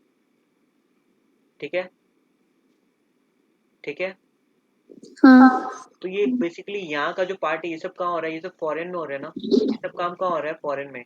और यहाँ तक का जो भी काम था ये सब किधर किधर हो रहा था, यहाँ तक का जो भी काम है ये सब इंडिया। India India. में हो रहा है ना। तो बताओ यहाँ पे हाँ। पैसा किसको मिलेगा, इन्वेस्टमेंट कौन सी कंपनी में आएगा, इंडियन कंपनी या फॉरेन कंपनी?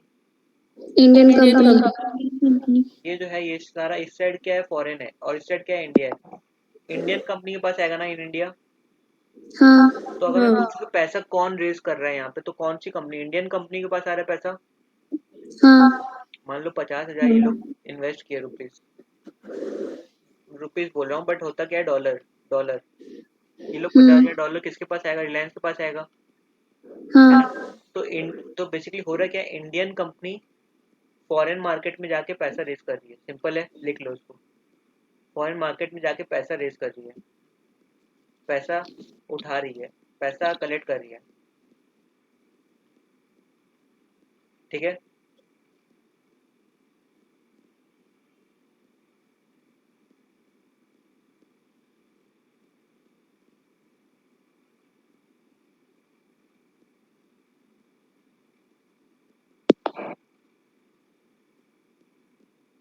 हो गया क्या? हाँ। तो देखो हम लोग क्या देखे अभी कि अब हम लोग इतना समझ में आ गया कि इंडियन कंपनी फॉरेन से पैसा आ रहा है यहाँ पे, है ना, पैसा। ठीक है, अब मान लो इंडिया ये रहा, ठीक है, ये इंडिया है। अब फॉरेन कंपनी का, कोई फॉरेन कंपनी का नाम बताओ। एप्पल। कुछ और बता दो, एप्पल तो हम लोग सुनते ही आ रहे हैं, मतलब अब यूज करते आ रहे हैं, कुछ और। सैमसंग। सैमसंग इंडियन, अच्छा इंडियन है, अच्छा ठीक है सैमसंग ही ले लेते हैं। कोरियन है। हाँ ठीक है, कोरियन कंपनी है, ठीक है। ओके हम्म। सॉरी, सैमसंग तो है नहीं, इंडियन कंपनी नहीं है, हाँ। ठीक है, देखो फॉरेन कंपनी है कोई, ठीक है। अब वो फॉरेन में तो पैसा उठा ही रही होगी ना, शेयर इशू करके, डिबेंचर इशू करके, है ना। बट वो नहीं चाहेगी क्या कि इंडिया से भी पैसा हम लोग कुछ लेके आए, है ना, इंडिया से कुछ पैसा हम लोग यहाँ पे लेके आए हैं। तो वो क्या डायरेक्टली ऐसे शेयर इशू कर सकती है कोई भी कंट्री में जाके, ऐसा नहीं होता ना, बहुत प्रोसेस होता है, वहाँ की रेगुलेटरी अथॉरिटी जो रहेगी, आरबीआई वगैरह, वहाँ से परमिशन लेना पड़ेगा। कोई यहाँ का बंदा मान लो स्वागतिका है या रेनो है, ठीक है, अगर ये लोग को प्रभाषा है जो भी है, ठीक है, अब वो लोग को चाहिए फॉरेन कंपनी, सैमसंग का ही शेयर चाहिए मेरे को, तो वो क्या वहां जाके खरीदेगी या फिर मतलब वहां का इतना सारा कंप्लायंसेस फॉलो करेगी? नहीं ना। तो वो लोग फॉरेन कंपनी क्या करती है, सैमसंग का यहाँ पे क्या इशू करती है, आईडीआर, सैमसंग का इंडियन डिपॉजिटरी रिसीट इशू करती है।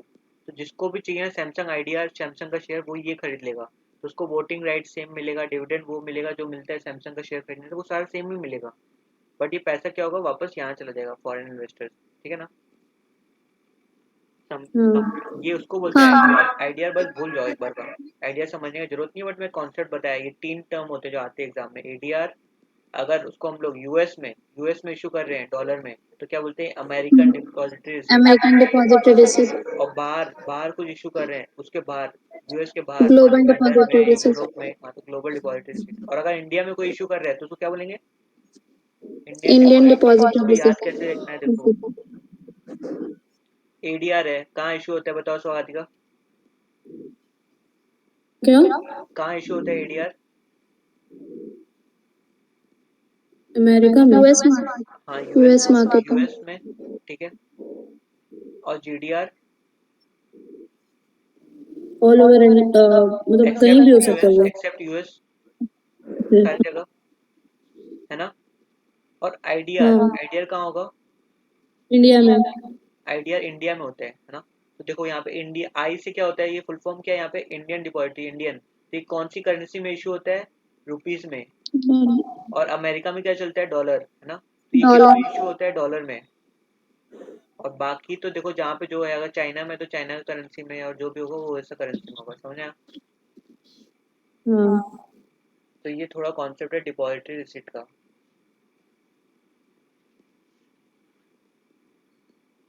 इसको नोट कर लो ताकि कंफ्यूजन ना हो।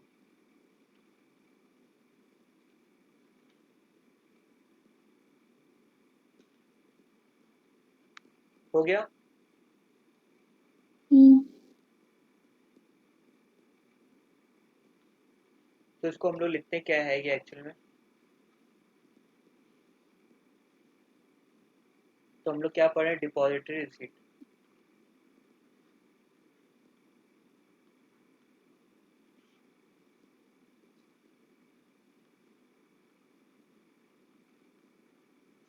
इसका हम लोग क्या देख रहे हैं, मीनिंग।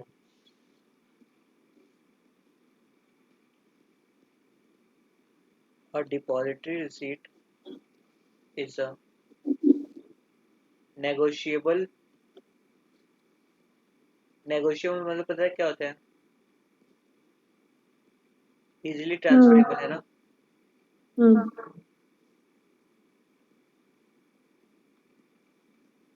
कौन इशू करते हैं,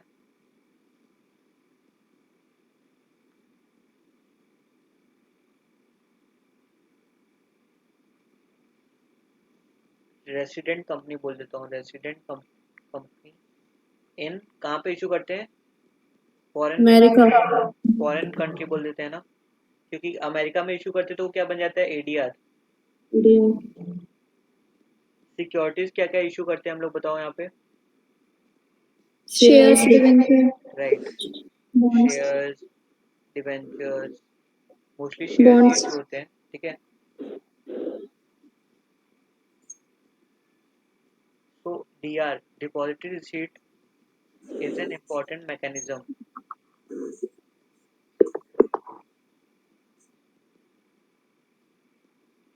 for raising funds। कहाँ से, फ्रॉम फॉरेन इन्वेस्टर्स, है ना। हाँ, who otherwise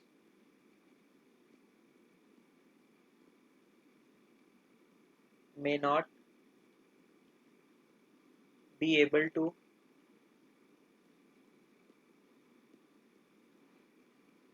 participate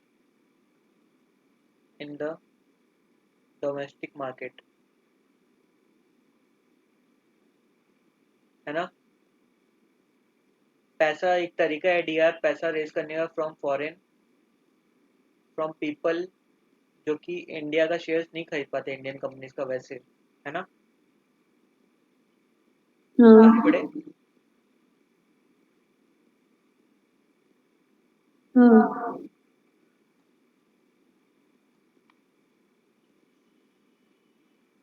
in India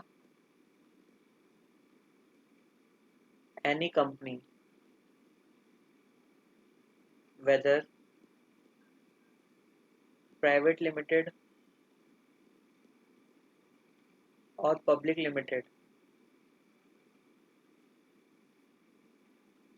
और लिस्टेड या unlisted are capable of issuing DRs। ठीक है,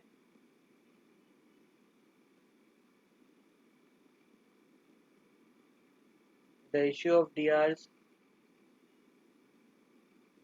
is regulated by Ministry of Finance, the depository rules,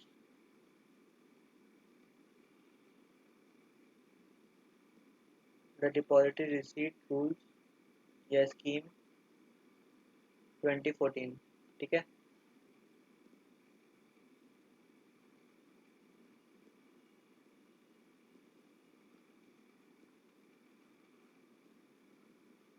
depending upon the location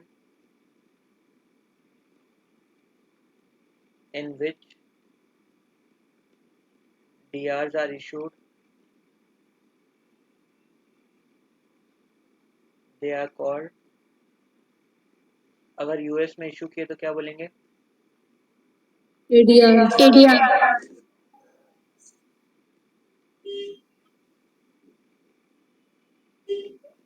other than US GDR in India IDR right, लिख लो इसको।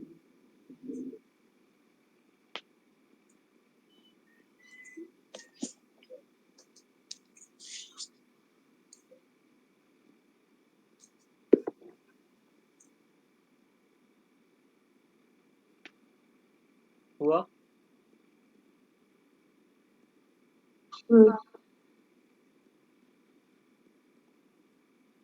हो गया ना सबका? आगे बढ़े। हो गया हाँ तो देखो अभी हम लोग क्या देखेंगे, एक कंपैरिजन व्यू ले ले तीनों का ताकि कंफ्यूज ना हो। यहाँ पे क्या होगा, आईडीआर, एडीआर और यहाँ पे जीडीआर।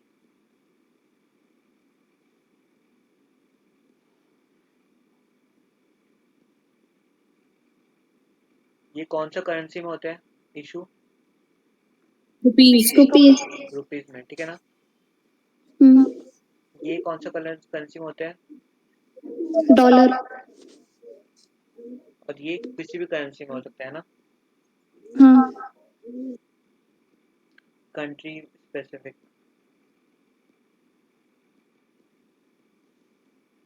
जैसे अगर सिंगापुर में इशू हुआ तो सिंगापुर में पता है क्या होता है? सिंगापुर एसजीडी, सिंगापुर डॉलर, समझा? सिंगापुर का डॉलर। तो यहाँ पे क्या होता है? US dollar.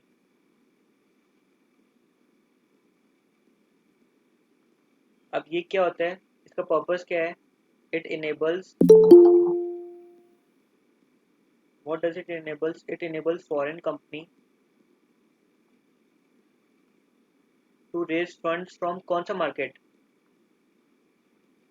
Indian right, Indian market ना। देखो इंडिया में हाँ इशू होता है, इंडियन आई से तो इंडिया में, ए से तो अमेरिका में, जी से यहाँ पे। तो फॉरेन कंपनीज कहाँ से रेज करती है? इंडिया से, है ना। हाँ अब एडीआर क्या होता है? It enables Indian companies to raise funds from American US market या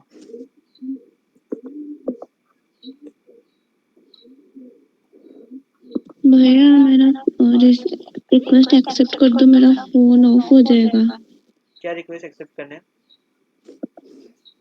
जी मीट का हो गया ना, एक्सेप्ट है ना? नहीं हुआ ना अभी तक नहीं हुआ? नहीं, दूसरे मेल से की हूँ।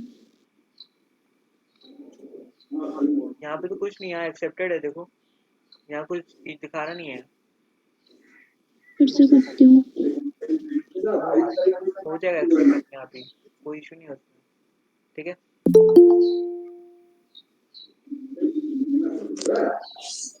देखो एक्सेप्ट हो गया है, हाँ।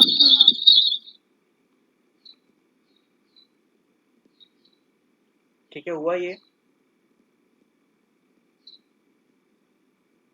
अब जीडीआर क्या होता है देखो,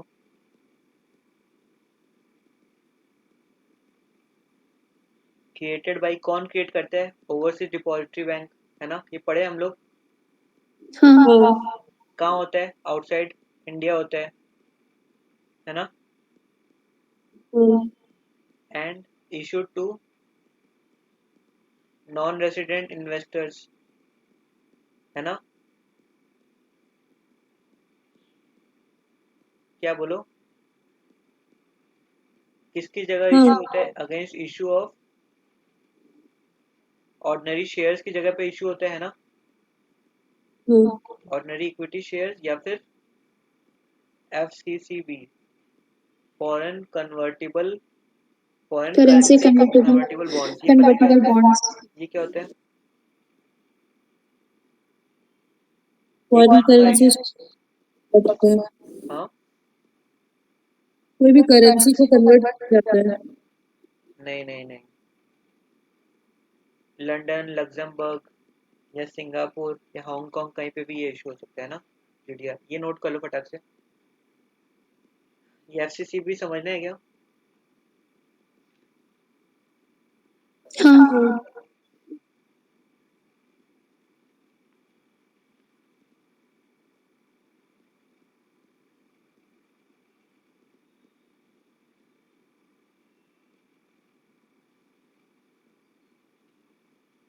ये नोट कर लो फटाक से, फिर अपने करते हैं। अच्छा पहले अपने इसका नोट कर ले, डिपॉजिटरी रिसीट का सारा, फिर अपने एफसीसी भी समझ लेंगे, ठीक है। कुछ टफ नहीं है कॉन्सेप्ट, बस समझने का चीज़ है।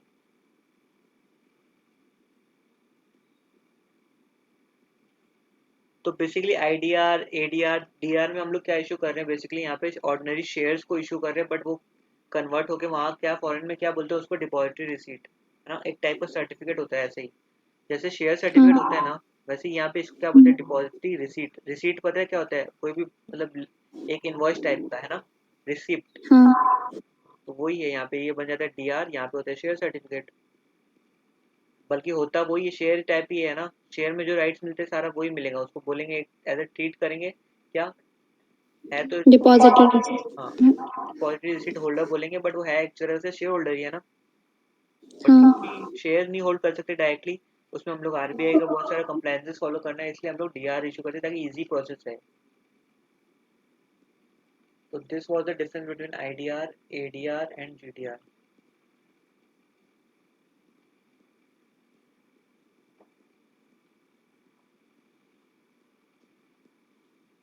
अब हम लोग देखेंगे कंडीशंस फॉर इशू। सबसे पहले क्या चाहिएगा? बोर्ड रेजोल्यूशन चाहिएगा, और हम लोग चेक करना होगा articles of authorization, association authorize करते हैं या नहीं करते हैं ना।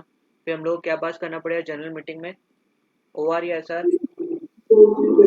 ऐसा। राइट। फिर हम लोग को क्या अपॉइंट करना पड़ेगा? किसको अपॉइंट करना पड़ेगा? डोमेस्टिक डोमेस्टिक कस्टोडियन को। कस्टोडियन को। फिर और एक क्या अपॉइंट करना पड़ेगा फॉरेन में? और एक कौन? ओवरसीज। राइट, ओडीबी। ओवरसीज। राइट, ओडीबी है हाँ। ना। वो हम लोग सब खुद से ही बता दे रहे हो, वही सब लिखा हुआ है। फिर और हम लोग देखो, जब भी फॉरेन में पैसा वैसा रेज करते हैं ना, तो कौन सा एक्ट फॉलो करना पड़ता है? FEMA, foreign exchange management act. तो उसका रूल फॉलो, हाँ उसका रूल फॉलो करना पड़ेगा, आरबीआई का गाइडलाइन फॉलो करना पड़ेगा, है ना। और फिर हम लोग उसमें क्या चाहिएगा? एक मर्चेंट बैंकर का, कुछ मर्चेंट बैंकर या फिर सीएस सीएमए का क्या चाहिएगा? रिपोर्ट चाहिए रहता है कि कंप्लायंस हाँ। सारा फॉलो हुआ है। हम्म। अब लिखे हम लोग आगे। हाँ, बढ़िया। तो देखो, कंडीशंस फॉर इशू ऑफ, क्या क्या कंडीशंस है? सबसे पहले क्या होगा, बोर्ड रेजोल्यूशन,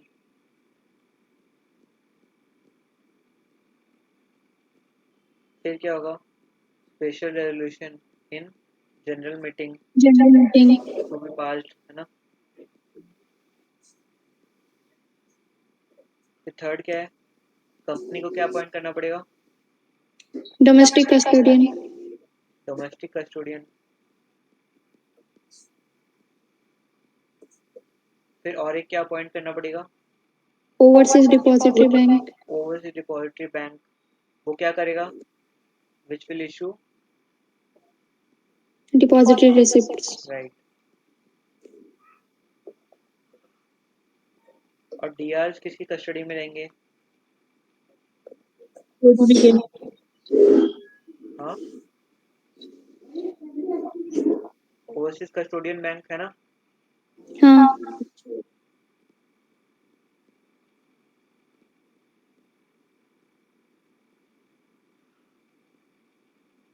किसको किसको कंप्लाई करना पड़ेगा हम लोगों को, बोलो। FEMA, RBI, FEMA act, RBI guidelines. Companies act नहीं हाँ, करेंगे क्या, कंपनीज एक्ट करना पड़ेगा। उस कंपनीज एक्ट में क्या हाँ, बने रहते हैं, उसके अकॉर्डिंग रूल्स भी बने हुए हैं, डिपॉजिटरी रूल्स, तो उसको भी फॉलो करना पड़ेगा। तो ये सब हम लोगों को सबको फॉलो करना पड़ेगा, है ना। फिर हम लोग किसका चाहिए, report of CA, CS, CMA, merchant bankers, merchant banker की सारा कंप्लायंसेस फॉलो हो गया, ठीक है ना। लिख लो इसको फटक से।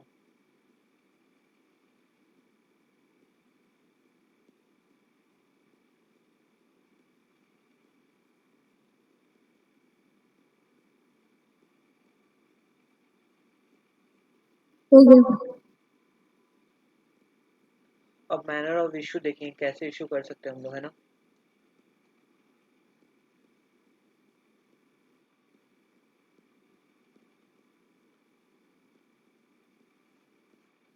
कैसे इशू करते हैं, कंपनी कैन इशू बाई, क्या क्या मेथड हो सकते हैं बताओ, कैसे कर सकती है। या तो पब्लिक ऑफर कर देगी, और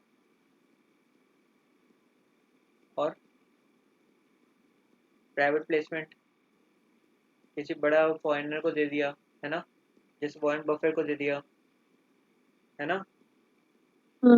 या एनी अदर वे,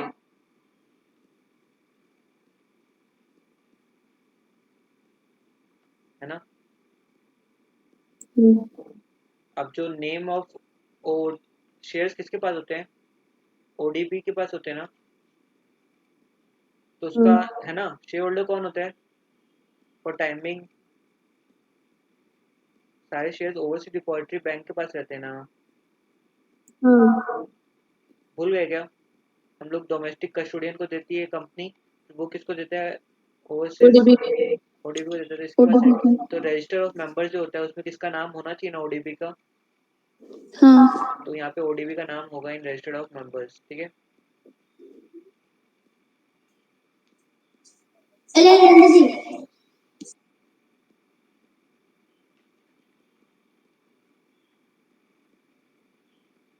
हो गया।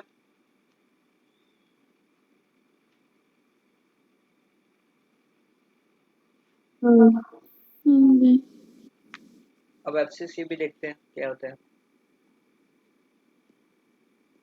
फॉरेन कन्वर्टेबल करेंसी बॉन्ड, ये कौन बताया था फुल फॉर्म, अभी कोई बोल रहा हम बोले थे, था, रेणुका। हम बोले थे, हाँ, तो तुम कहाँ पढ़ी है, फाइनेंशियल मैनेजमेंट में, अच्छा हाँ, एफएम में आता होगा अपना, है ना। तो देखो, हाँ, अच्छा नहीं बना इंडिया,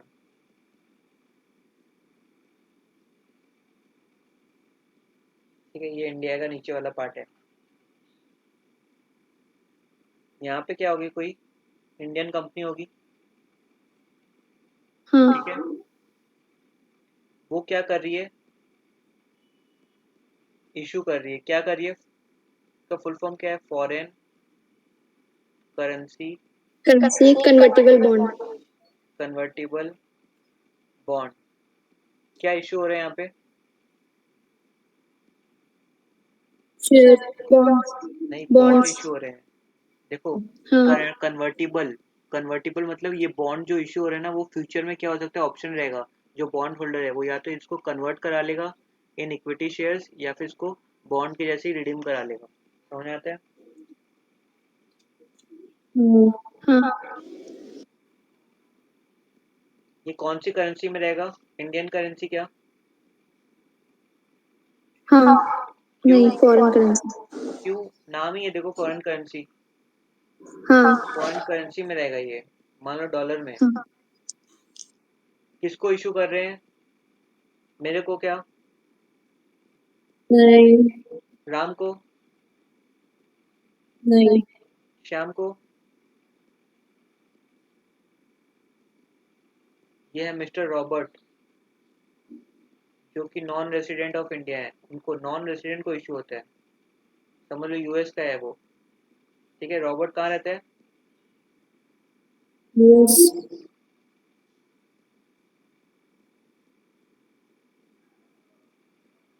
हैंग हो गया। तो नॉन रेसिडेंट को, नॉन रेसिडेंट, ठीक है। हाँ तो उसका कैरेक्टरिस्टिक्स क्या क्या है देखो। कौन सी करेंसी में होता है? Foreign currency. फॉरेन करेंसी में होता है। प्रिंसिपल और इंटरेस्ट जो हम लोग रीपे करेंगे बाद में, तो कौन से करेंसी में होगा? फॉरेन करेंसी में ही करना होगा। Foreign currency. हाँ क्योंकि इशू कौन सा देखो यहाँ दो तो हो सकता है कंफ्यूजन। या तो आईएनआर इंडियन करेंसी में करो, या फॉरेन करेंसी में, है ना। तो इंडियन कंपनी इशू कर रही है, बट यहाँ नाम ही क्या है, एफसीसीबी। फॉरेन करेंसी तो इंडिया में नहीं, इंडियन रुपीज में नहीं करेगी, किस में करेगी? फॉरेन करेंसी में। नाम ही देखो ना, फॉरेन करेंसी में होगा सब कुछ। प्रिंसिपल इंटरेस्ट जब रीपे में होगा रिडेम्पशन के टाइम, किस में होगा? फॉरेन करेंसी में होगा। शेयर्स के पैसा किसका लेंगे? फॉरेन करेंसी में, डॉलर्स में लेंगे। ठीक है, तो ये क्या है, क्या optionally convertible to equity shares, है ना।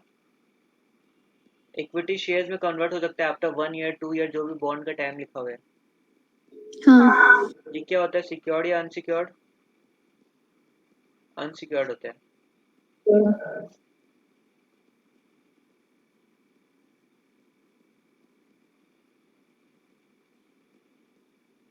अब पता है इसको, डिसएडवांटेज ऑफ इसका इशू का पता है क्या होता है? अब हम लोग कैपिटल स्ट्रक्चर में क्या क्या होता है कंपनी का? Machines asset. Capital, capital structure, capital structure. Capital क्या होता है? इक्विटी शेयर्स, प्रेफरेंस शेयर्स, है ना। हाँ तो ये बताओ, डिवेंचर्स। ये क्या, ये जो कन्वर्टेबल बॉन्ड है, ये इक्विटी शेयर्स है या फिर क्या है? ये इक्विटी शेयर में कन्वर्ट हो सकते हैं ना, तो कुछ पता नहीं चल रहा कि कितने शेयर्स एक्चुअल में हो सकते हैं बाद में, है ना। बढ़ भी सकते हैं, इक्विटी में हाँ कन्वर्ट हो सकते हैं अगर इक्विटी का दाम ज्यादा रहा उस टाइम का, है ना। तो इसलिए क्या होता है, कैपिटल हाँ स्ट्रक्चर प्लान नहीं कर पाती है कंपनी। अब ये फॉरेन इन्वेस्टर क्यों खरीदेगा बताओ, ये क्यों खरीदेगा, ये बेवकूफ है क्या? नहीं। इसको क्या बेनिफिट मिल रहा है देखो। इसको डेट, उधारी का भी बेनिफिट मिल रहा है, इंटरेस्ट मिलेगा ना, इंटरेस्ट यहाँ पे। और डेट का हाँ फायदा भी मिल रहा है, और बेनिफिट ऑफ इक्विटी भी मिल रहा है ना। हाँ हाँ फिक्स इंटरेस्ट रेट रहेगा, फिक्स्ड। कोई टेंशन नहीं, इतना पैसा तो मिलेगा ही, है ना। हाँ तो ये सब बेनिफिट्स है कुछ। अब समझ में आ गया एफसीसीबी? हाँ नोट कर लिया? फटाक से कर लो इसको, या फोटो ले लो, बाद में नोट कर लेना। हो गया।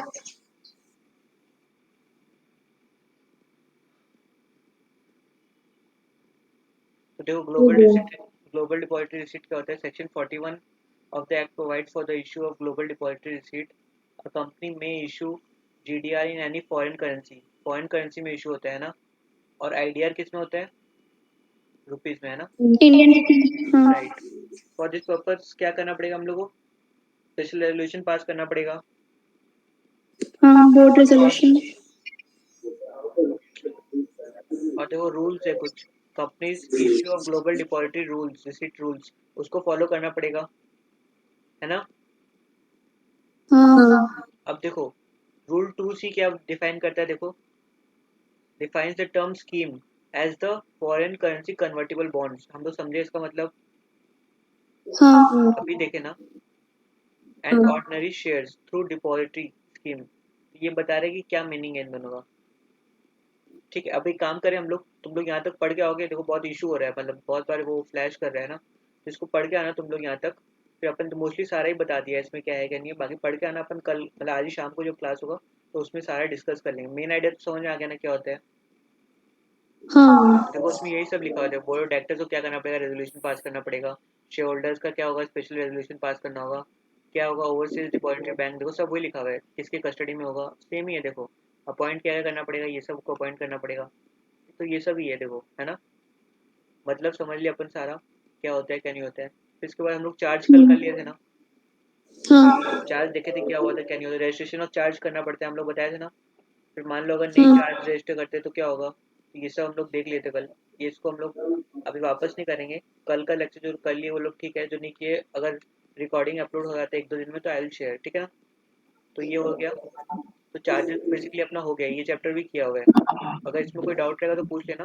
फिर आज भी हम लोग शाम को क्या करेंगे, रजिस्टर ऑफ मेंबर्स, ठीक है। कितने बजे सर? हाँ तुम बताओ कितना बजे, 4 बजे, 4 बजे नहीं हो पाया, सॉरी 5 बजे, हाँ ठीक है। ठीक है ना। बस हम्म बेसिकली आज हम लोग देखो कंप्लीट कर लेंगे, देखो रजिस्टर ऑफ मेंबर्स हो जाएगा आज। फिर बचा क्या अपना, meetings of A company meeting. हाँ देखो फिर बच, क्या कहाँ गया ये, पूरा हैंग हो गया सॉरी।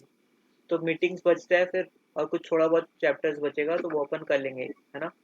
फिर डायरेक्टर्स हाँ बचेगा, बेसिकली ट्राई करेंगे आज डायरेक्टर्स स्टार्ट कर ले, और फिर डायरेक्टर्स को थोड़ा बहुत कर ले, है ना। तो बेसिकली सारा डायरेक्टर्स के अलावा सारा आज कंप्लीट कर लेंगे अपन, है ना। फिर कोई डाउट रहेगा तो हाँ वो पूछ लेना। अब देखो बेसिकली देखो मैं तुमको क्या दिखा रहा हूँ, देखो फॉर्म DPT 1 में क्या क्या रहता है, दिख रहा है सबको। हाँ देखो क्या है यहाँ पे लिखा हुआ, सर्कुलर और circular in the form of advertisement inviting deposit, general information रहता है ना। Name address website of the company, यहाँ लिखा है नेम, रजिस्टर्ड ऑफिस लिखा है, हेड ऑफिस कहाँ पर है वो लिखा है, date of incorporation of the company लिखा हुआ है ना। हाँ फिर देखो बिजनेस क्या कैरी आउट करता है वो देखो, money changing, prepaid payment system, ये सब करता है। ब्रांचेस का है वो लिखा है, सब्सिडरीज का नाम लिखा हुआ है ना। डायरेक्टर्स के बारे में बताया गया है। अब देखो यहाँ पे क्या लिखा हुआ है, name address then and occupation of directors, ये है। डेजिग्नेशन क्या है, देन क्या है, ऑक्यूपेशन क्या है, समझे। मैनेजमेंट परसेप्शन और रिस्क फैक्टर्स क्या क्या है वो सब बताया। स्टैट्यूटरी डिल यूज देखो क्या है, नील, एक्सेप्ट क्या है, डिले होता है, सिर्फ डिले हो रहा है, कुछ ड्यू नहीं बचा है पर डिले, लेट फाइल करते हैं बस, ठीक है। No default, not applicable, board resolution कब पास किया, GM में कब पास किया special resolution, type of secured है या अनसिक्योर्ड है ना। हाँ ये पढ़ो, ये सेम है या नहीं है, देखो है सेम। हाँ देखो क्या है, amount which the company can raise under rule 3-4 क्या है, इतना 10% of the aggregate of paid of share capital and free reserve, यही है इतना लिमिट है, ये कितना रेज कर सकते हैं। अभी हम लोग डिपॉजिट वाला में देखेंगे, देख लिए हम लोग बेसिकली, बट यहाँ पे ये चीज़ हम लोग नहीं देखे, लाइन बाय लाइन नहीं रीड किए ना। तो बट यही है कि देखो 10% of the aggregate paid up share capital plus कितना फ्री रिजर्व, जितना है तुम्हारा, मान लो ये 100 है, ये 50 है, कितना और टोटल 150, तो उसका 10% ही हम लोग रेज कर सकते हैं, कितना 15 करोड़, ठीक है, एज डिपॉजिट, ठीक है ना। तो बेसिकली वो जो 20 लोगों को हम लोग बाहर रखे, वो किस लिए रखे, सिर्फ देखो ये 10% ही तुम इसका एक्सेप्ट कर सकते हो, बट बैंक वो सब जो है वो लोग तो कितना भी एक्सेप्ट करते हैं ना, तो इसलिए वो लोग को बाहर रखा है। तो ये देखो यही सब है। अब देखो नॉन क्यूमुलेटिव डिपॉजिट कितना है, क्यूमुलेटिव डिपॉजिट कितना है, कैसे पे करना है, वो सारा है यहाँ पे। आउटस्टैंडिंग डिपॉजिट का कुछ है डिटेल तो वो दो, डिविडेंड कितना दिया है वो सब बताया यहाँ पे। पारी पासु वो डिक्लेरेशन बाय डायरेक्टर्स हम लोग देखे थे ना। तो देखो बेसिकली सब तो थोड़ा सा सेम ही रहता है ना।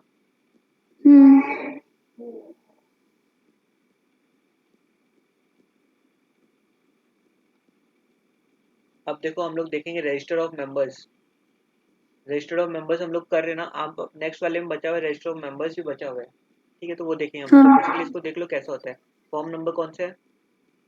MJT1 name of the company registered office रहेगा।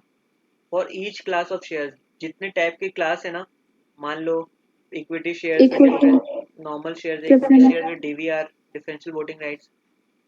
हाँ स्वागतिका तुम नहीं किया हो ना शायद, ये डिफरेंशियल वोटिंग राइट्स क्या होता है ना, पता नहीं है? नहीं। हाँ तो ये हम लोग प्रीवियस क्लास में किए थे अच्छे से, बाकी को समझ में आया था ना? हाँ ओके, तो हम लोग देख लेंगे इसको, मतलब तुम बता दो ना एक बार शॉर्ट में, या फिर तुम क्लास कर लेना स्वागतिका वाला है ना, जब मैं अपलोड कर दूंगा।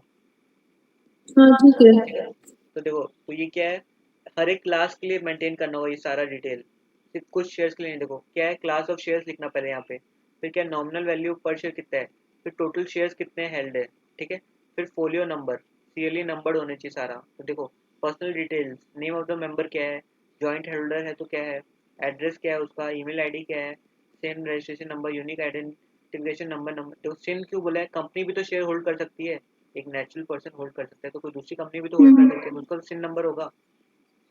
हाँ तो ये है उसका, ये पैन नंबर, नेशनैलिटी, अगर माइनर है तो उसके गार्जियन का नाम, ये सब। अब मेंबरशिप का डिटेल्स क्या है, देखो date of declaration under section 89 if any, क्या नेम ऑफ बेनिफिशियल ओनर कोई है क्या, नॉमिनेशन किया है क्या, नॉमिनी कोई है क्या, particular dividend mandates, power of attorney and other instruction, अगर ऐसा कुछ है तो वो बताओ। अब देखो डिटेल ऑफ शेयर होल्डिंग, क्या क्या देना होगा, देखो इसमें शेयर होल्डिंग में अलॉटमेंट नंबर या ट्रांसफर नंबर, क्या है अलॉटमेंट नंबर या फिर ट्रांसफर नंबर, कब अलॉट हुआ या ट्रांसफर हुआ, ट्रांसफर होता है ना भाई, हाँ हम लोग देखे थे ना, गिफ्ट हुआ या डेथ हुआ किसी का तब फिर ट्रांसफर हो जाता है टू फादर टू सन, है ना? वो तो यहाँ ट्रांस नेट करना होगा ना, यहाँ हाँ पे एंटर रजिस्टर ऑफ मेंबर्स में नहीं एंटर करेंगे क्या सन का नाम? करेंगे। हाँ तो वही नंबर ऑफ शेयर्स अलॉटेड या फिर ट्रांसफर्ड, ठीक है। डिस्टिंक्टिंग नंबर्स, एक जो भी सीक्वेंस तुम्हारा रिजल्ट भी रहता है तो उसमें एक नंबर रहता है अलग, जैसे तुम्हारे सर्टिफिकेट का नंबर रहता है, तो वैसा numbers. Name of transferor, father का नाम है ना। हाँ अब देखो date of issue of endorsement of share certificate, कब इशू किया, सर्टिफिकेट नंबर क्या है, कितने टाइम तक लॉक इन पीरियड था, कब तक बेच नहीं सकता वो, अमाउंट कितना है, पेबल, पेबल 50 रुपया था मान लो, पेड कितना कर दिया 25, तो ड्यू कितना है ना, पार्टली पेड शेयर भी तो हो सकता है। अगर share are issued for other than consideration तो क्या होगा उसका डिटेल्स दो। फिर देखो और क्या, डेट ऑफ ट्रांसफर, ट्रांसफर का डेट, अगर ट्रांसफर किया किसी को गिफ्ट दिया तो, ट्रांसमिशन कब होता है, डेथ के टाइम डेथ होता है। फॉर फ्यूचर अगर अनपेड अमाउंट दे रहे नहीं है, 50 पूछ लिए तब, रिडेम्पशन मतलब क्या, वापस कंपनी बायबैक कर ली या शेयर अपना खरीद के पैसा दे दी, है ना। अब कितने शेयर ट्रांसफर हाँ किए, डिस्टिंक्टिव नंबर, फोलियो ट्रांसफर, ये सब देखो, ठीक है, यही चीज है। एमजीटी 1 समझ में आया सबको? इस फॉर्म ऐसा होता है रजिस्टर ऑफ मेंबर्स। इसमें आपका नाम है तो आप शेयर होल्डर हो आप, अगर आपका नाम इसमें आ जाता है एमजीटी 1 में, तो क्या बन जाते हो आप, member. Member you become members, ठीक है ना। हम्म समझ में आ गया सबको? सेक्शन कौन से यहाँ पे देख लो, 88 एमजीटी क्यों नाम है इसका, management and administrative rules. Management and administration इसका नाम क्या हो रहा है, एमजीटी। आईएनसी कब होता, अगर इनकॉर्पोरेशन होता तो आईएनसी, समझ, इजी करने के लिए सिर्फ लॉजिक है सब इसके पीछे का। क्लियर हुआ? हाँ हाँ अब अब देखो हम लोग देखेंगे एनुअल रिटर्न भी, ठीक है। एनुअल रिटर्न देखो क्या होता है, एनुअल रिटर्न क्या है, देखो कौन सा फॉर्म नंबर है इसका, MJT7 बहुत इंपॉर्टेंट है ये, ठीक है।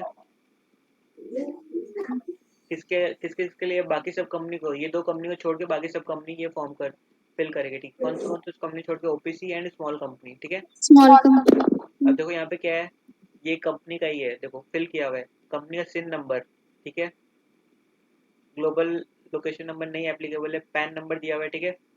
किस कंपनी का है ये, विप्रो का, ठीक है।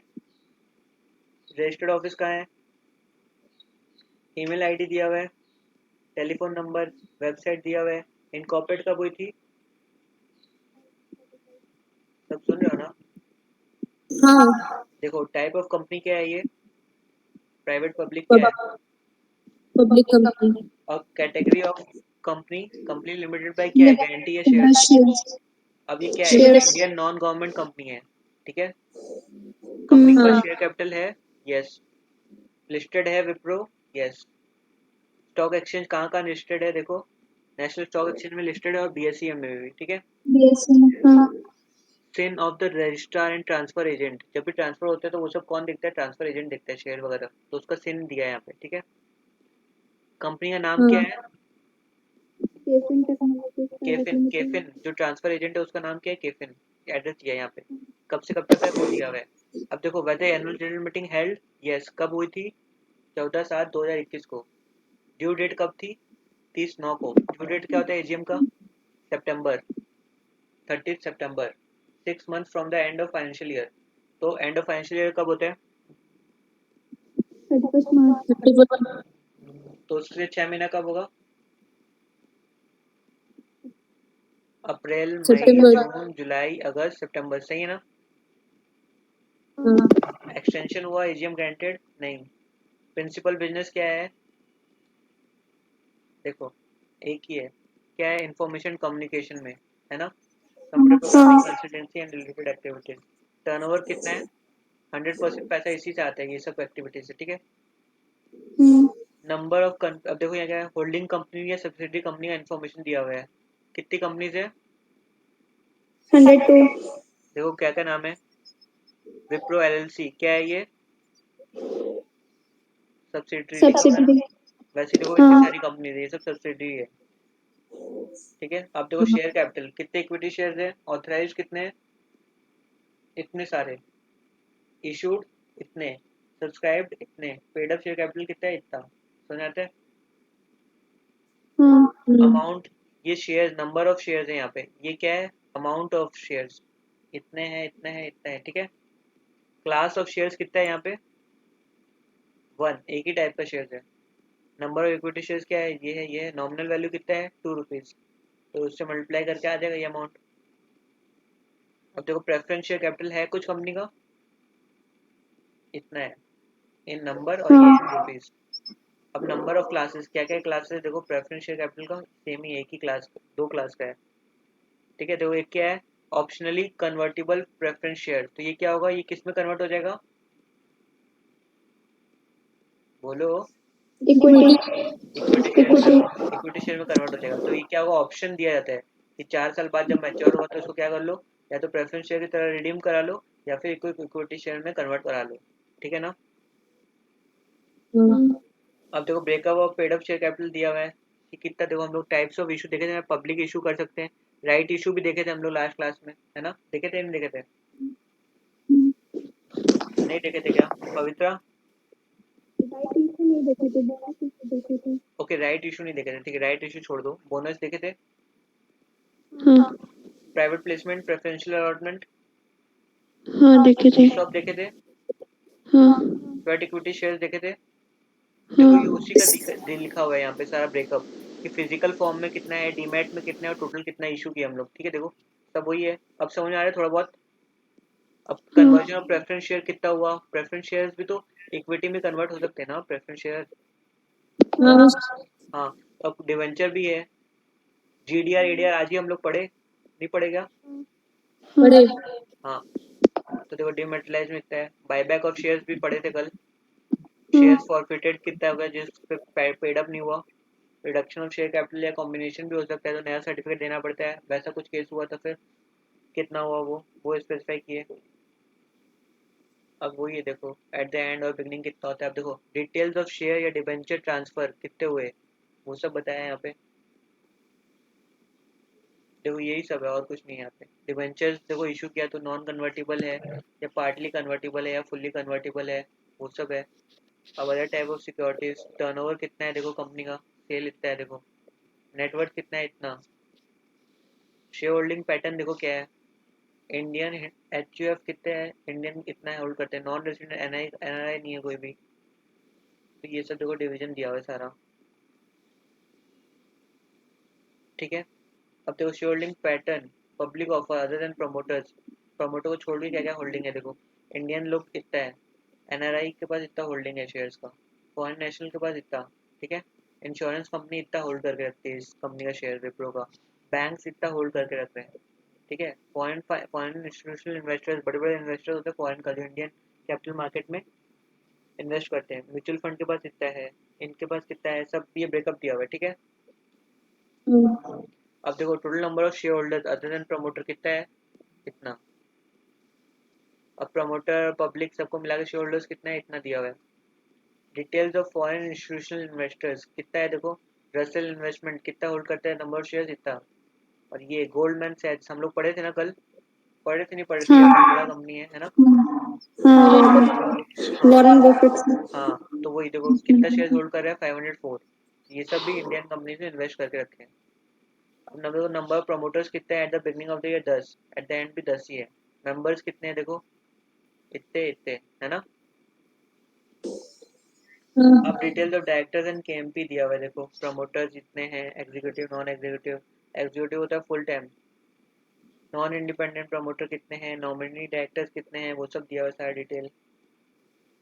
अब देखो डायरेक्टर जो हम लोग करेंगे ना, तो देखो हम लोग पढ़ेंगे स्मॉल शेयर होल्डर्स डायरेक्टर क्या होता है, इंडिपेंडेंट डायरेक्टर क्या होता है, नॉन इंडिपेंडेंट डायरेक्टर क्या होता है, नॉमिनी डायरेक्टर क्या होता है, तो ये सब आएगा, ठीक है। हाँ तो देखो अब हम लोग देखेंगे क्या क्या देखेंगे, देखो होल टाइम डायरेक्टर क्या होता है, मैनेजिंग डायरेक्टर क्या होता है, ये सब याद रखना टर्म्स, ठीक है। हाँ ओके, तो ये सब क्या भैया होता उसमें है। जो वेंचर कैपिटल था, वेंचर कैपिटल क्या होता है? वेंचर कैपिटल फंड्स क्या होता है, जैसे मान लो वीसीएफ। जब भी कोई तुम एक नया कंपनी खोल रहे हो, जैसे स्वागतिका क्या खोल रही थी, एक अपना वो खोल रही थी, क्या खोल रही थी, मेकअप का पार्लर, ब्यूटी पार्लर, है ना। हाँ तो ये तो एकदम नया है ना, नया कोई बिजनेस चालू करे तो उसको पैसा चाहिए ना। तो कुछ लोगों के पास जो पैसा होता है वो नए वेंचर्स में ही, रिस्की रिस्की बिजनेस में पैसा लगाते हैं अपना, कि भाई तुम चालू करो अपना, हम इसमें पैसे लगा रहे हैं फंड। तो उसको जो भी नए बिजनेसमैन होते हैं, एंटरप्रेनर्स, उनको पैसा देने के लिए वेंचर कैपिटल फंड्स होते हैं, ठीक है। ये बड़े बड़े लोग होते हैं जिनके पास पैसा रहता है बहुत सारा, या बैंक्स हो सकते हैं, कुछ भी हो सकते हैं। तो वो लोग क्या करते हैं, नए जो भी नया बिजनेस चालू हो रहा है उसमें अगर प्रोजेक्ट समझ में आता है उनको कि भाई ये चलेगा बहुत, तो उसमें पैसे लगाते हैं, ठीक है।